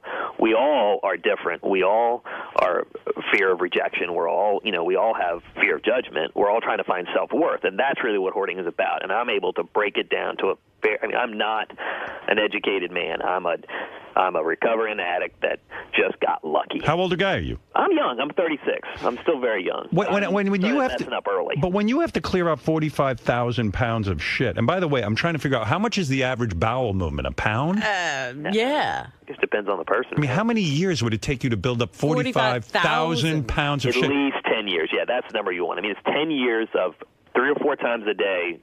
Where do you bring it, though? Like, where can you dump that? That you can't even take to the dump, and that's what's really challenged us. Everything has to be destroyed as like medical waste because it's too messy for the city dump. So what do you do with medical waste? Where does that go? That has to actually go to, it's like a crematorium, and it actually has to be incinerated. Oh, my goodness. Cow. I mean, a lot of the houses, we had a house the other day, there's no way to save it. It has to be destroyed. And so it was more of a recovery situation. So that place was so bad, you couldn't clean it? Could not salvage it. You had to tear it down. Just burn it down. But it was so messy, we couldn't tear it down. We actually had to burn it. Is that more than one person shitting in the house, or was it just the one person? No, it's one person. Wow. 10 years. I mean, you got 3 or 4 times a day, 10 years, every day, day by day. Are hot girls ever hoarders, or is it always just like very vile-looking people? I think they started. A lot of them start as hot girls. I mean, it's a fine wine. You can't be a good hoarder overnight. It takes 10, 15, 20 years. Tell the story, Matt. He cleared a house of a guy into kiddie porn, but the guy called you, right? Yeah, and this was not on A&E. I want to make sure they always ask me to make sure clear this. This one was on our personal job. Okay. But we went out, and this guy, the family called us. He was having he had heart disease, and he was going to die. And the family wanted to send him home so he could have hospice. So we were going and thinking, oh, this poor sweet guy. Yeah. Well, we get there and we start realizing, well, this is some interesting toys. This is some interesting pornography. And the deeper we got, we started finding some Polaroids, some really aggressive stuff. And it was all child pornography. Wow. And so we're like, what do we do here? So we called a buddy of mine as a cop, and he's like, well, actually, you have to report this. So we called the guy. Guy ends up going to jail. for 3 years. He gets out of jail, fills the house up again, because we actually did clean it, and he calls us again and says, hey, can you come clean my house again? And we had just sent the guy to jail for 3 years. And yet he Who wasn't. else you gonna call? He wasn't angry. One thing about those kiddie porn guys, they're very forgiving. Yeah. So you clean his house, you find kiddie porn, you report him to the police, he goes to jail, he comes back home, he says, hey, you guys were pretty good at cleaning, come on back. But you didn't find any more kiddie porn there. Well, I told him to fuck off. I mean, we're not going to. Oh, you didn't go. You didn't want that job. I mean, I hire all ex-cons. My morality gauge is pretty wide open. I've guys that murder people on my team, but I will not work with a child pornographer. Period. I mean, that's the one thing I won't touch. That's the worst. Yeah. Well, is the worst thing you ever found a dead body in a house? I did find a dead body. The smell is unique. You'll never get that out of your head. For me, what's that smell like? Does it smell like shit? No.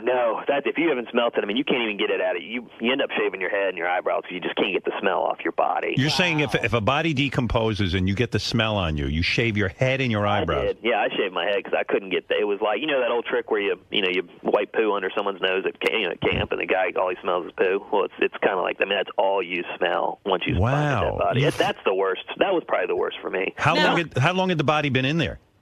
Well, that was when we were doing foreclosures in downtown D.C.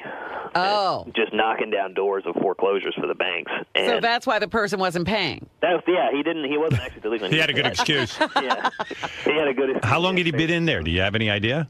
It had to at least have been 120 days. Wow. We wouldn't have been in there. We wouldn't have gotten the work order. That was awful because he had killed himself and he was just laying on a chair.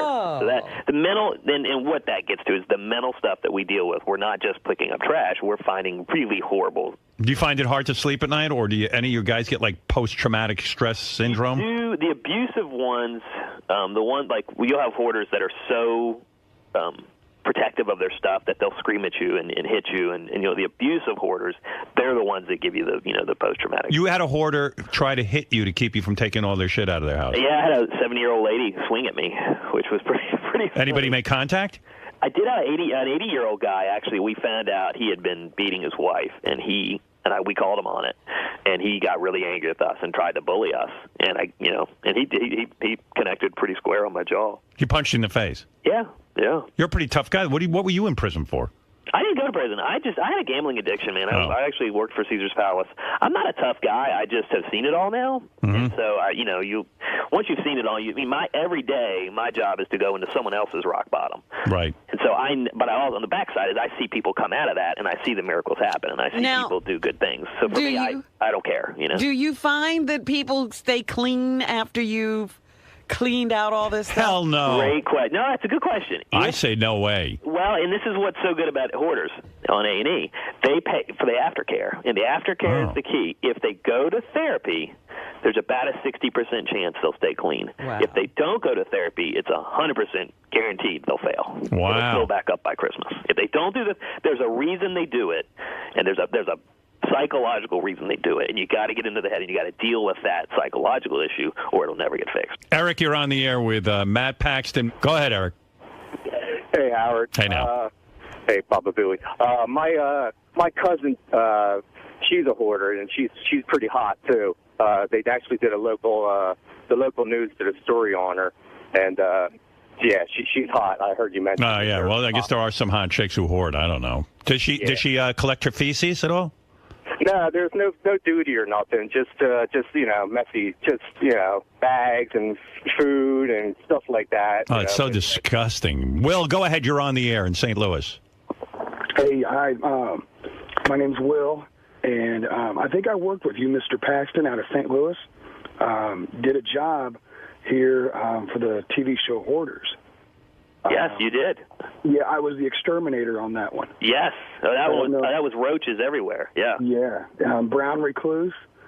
What is it too? I imagine there's tons of bugs when you finally get to the bottom of the like if somebody collects bags and stuff. That's where bugs collect, right?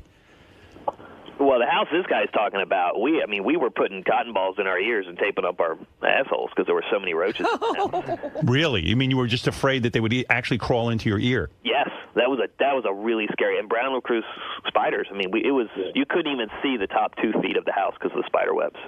When you say roaches, you guys, you're talking about like not just a couple of roaches. You're saying like the whole wall could be covered in roaches.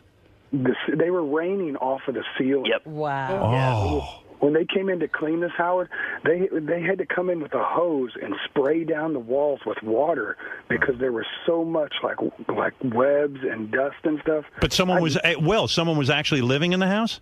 Yeah, it was what was so 3 bad. people, yeah. Yeah, and it was a 13-year-old boy that they had in there with them. Oh, and the roaches are raining down on their head.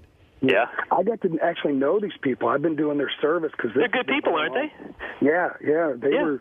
I never met the husband, but the wife, me and her actually really got to kind of know each other because I've been back to that house. And did you ever say to her, how could you live with so many roaches? Yeah, well, she blamed it on her husband. But, well, when you get to that point in life, it's easy it's just easier to blame it on other people. And that was a triangle family that everyone was blaming on each other.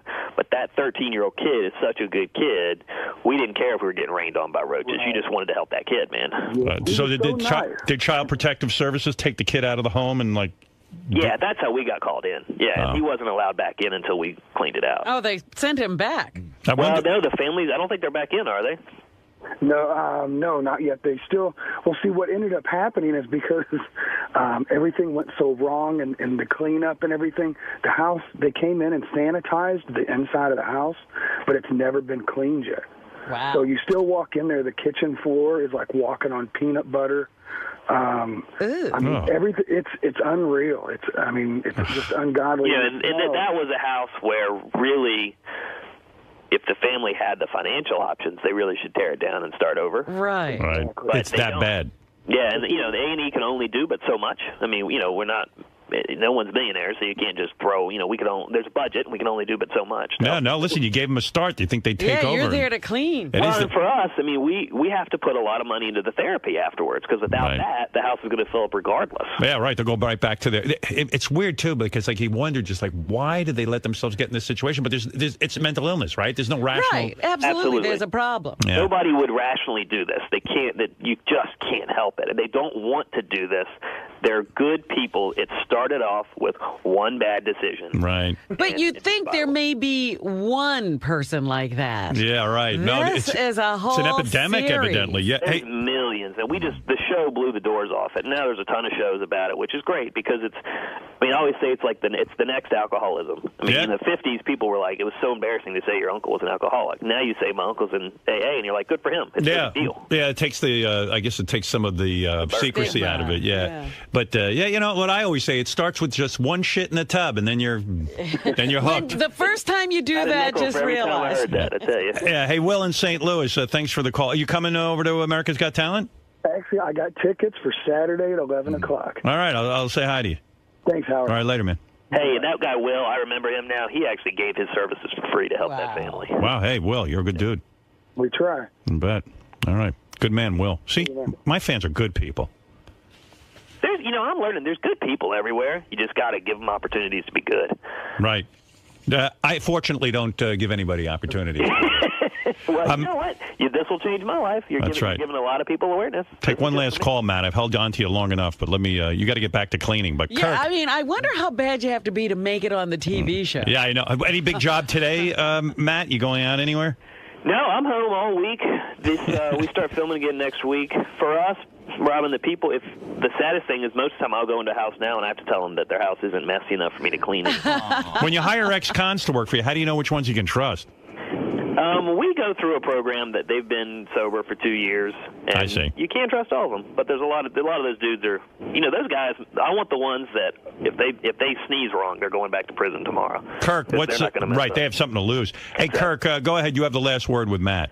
Hey, Howard, does this Matt guy ever worry or have like a health scare with hepatitis or SARS from cleaning up these dirty fucking people? He's wearing a hazmat suit. I do. I get. Yeah, but you ever got poked or anything where you're like, oh shit? We do walk out if we see needles. We walk out. That's the only thing we'll say no to, and our shots are up to date like you wouldn't believe. If you walk into a house and you see some like drug addicts have been living there and there's exposed needles, you will walk out and refuse the job. Yeah, you're on your own. I'm not going to die for these. I'll almost die for them, but I'm not going to die for them. You'll clean their shit, but you ain't cleaning their needles. Exactly. All right. Well, Matt, thank you, and Kirk, thank you.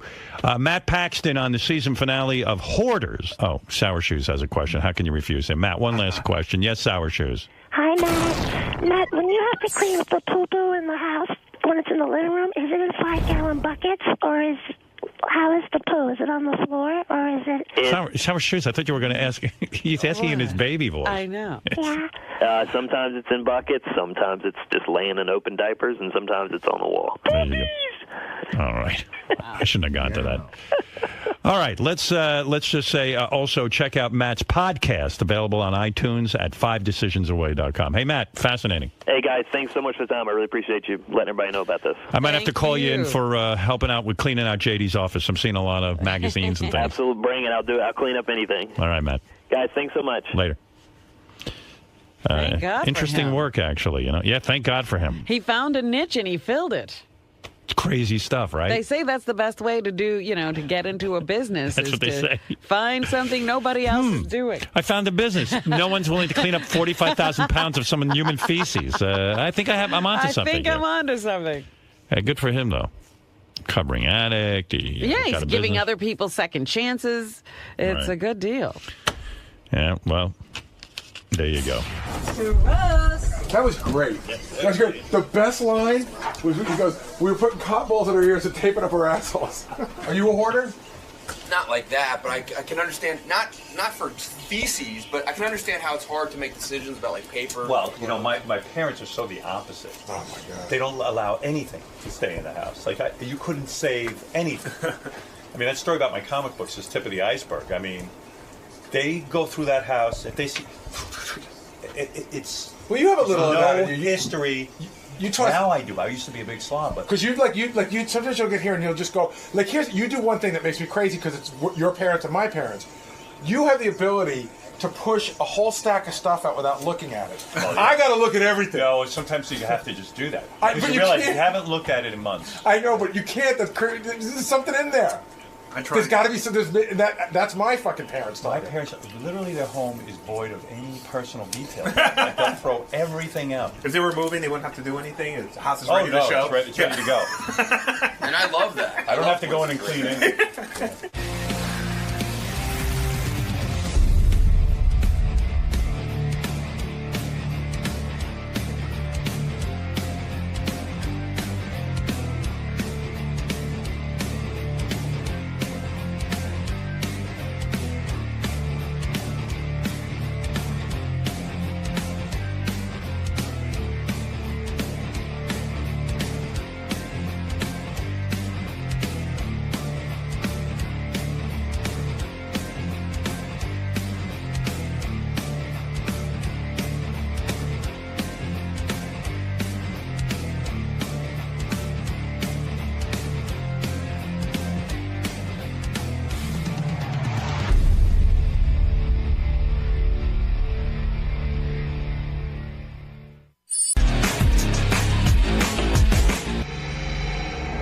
Hey, by the way, you really are a moron. Why? I mean, I heard you on the wrap-up show. I'm going to play it where they're asking you about who's running for president. Politics is not my thing, man. Motherfucker, you're stupid. I mean, do you ever open the paper ever? Yeah, I open it a little bit. You thought Barack Obama was a Republican. He's a good guy. I think I'm going to vote for Obama. I really am. Yeah, Obama? Sure you are. He's got to be better than the asshole we have in the White House now. So it's still a horse race. Do you know who she is, Hillary Clinton? Yeah, you know. Sure, that. She's Clinton's wife. What does she do for a living? She's. I know what she is. She's the governor of. Which country? Of New York, right? Isn't she the governor? No, wait, that would be governor. I mean, yeah, Pataki. She's the governor of Pataki. Do you still think Pataki's governor? No. She's now. Who's the governor of New York? She's the governor. Right. Okay. Of New York. And right? Who are the senators? That's a good question. Brownback or something. Yeah, All right, Brownback Senator is Brownback. senator. Yeah. And who's the other one? We have how many senators? If you're asking for another one, we must have 2. So Brownback and who else? Well, I won't call you an idiot if you get this. Well, you got Brownback, right? You know that Hillary Clinton's the governor of New York. Who is the other senator from New York? You'll impress me if you know that.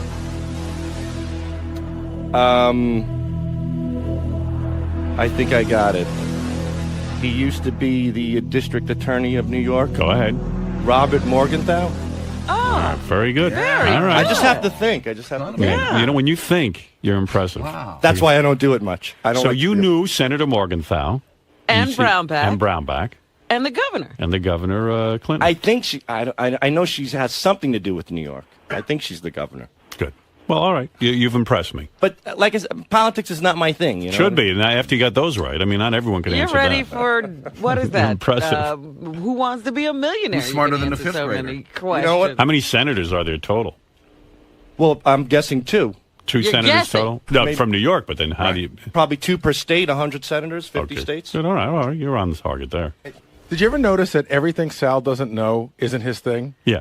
Like being smart isn't his thing. Yeah. You never read the newspaper? Being a producer is not your thing. You never read the newspaper? Nothing. I do read the newspaper. I read do? page 6. Oh. Oh, you Gossip. skip right past the first page. You know, it's just. This is not CNN, Howard. This is the Howard Stern show. Okay. You know, this I just is thought not, maybe you're curious. Hannity and Just Combs. for your own life, you might want to know. Listen some to of me. these It's not I'm Hannity and Combs. I'm glad I didn't vote for Bush, and now nobody can blame me. But you know said what in I the mean? wrap-up Did you show... vote? But maybe It's you not- should have but you voted don't for the vote. other guy. But hey, who is the other guy? The other guy could have fucked up too, and then you couldn't blame me. He doesn't vote, and he considers that a good thing because he says on the wrap-up show, there's no difference. Look how bad the country's doing. So if I voted... You'd be responsible. I Yeah, guess. look what all the assholes who voted for Bush. Now they regret it. How Not about me. if you I'm like, had voted, hey, how I about if stayed you out. had voted for the other guy, and we wouldn't have had Bush? You could have saved us. Well, that's all hearsay. We don't know what this guy would have done. Hearsay. Hearsay. All right, no, thank it's you. not. And that's why I'm going to go against the grain. I'm seriously considering voting for Obama, and Yeah. I do mean that because Why? this Why do you world like has been him? so screwed up for the past 100 years. Well, why do you like Obama? What is he for? He's pro-choice, which I agree with. Mm-hmm. The guy, look, if you're a black guy in America and you can push the people to vote for you, that's impressive. And I mean that. In the most positive sincere way. All right, I got So to stop that's this so, you know, conversation. Everything that comes out of your mouth is stupid. All right, thank you. I'm sorry.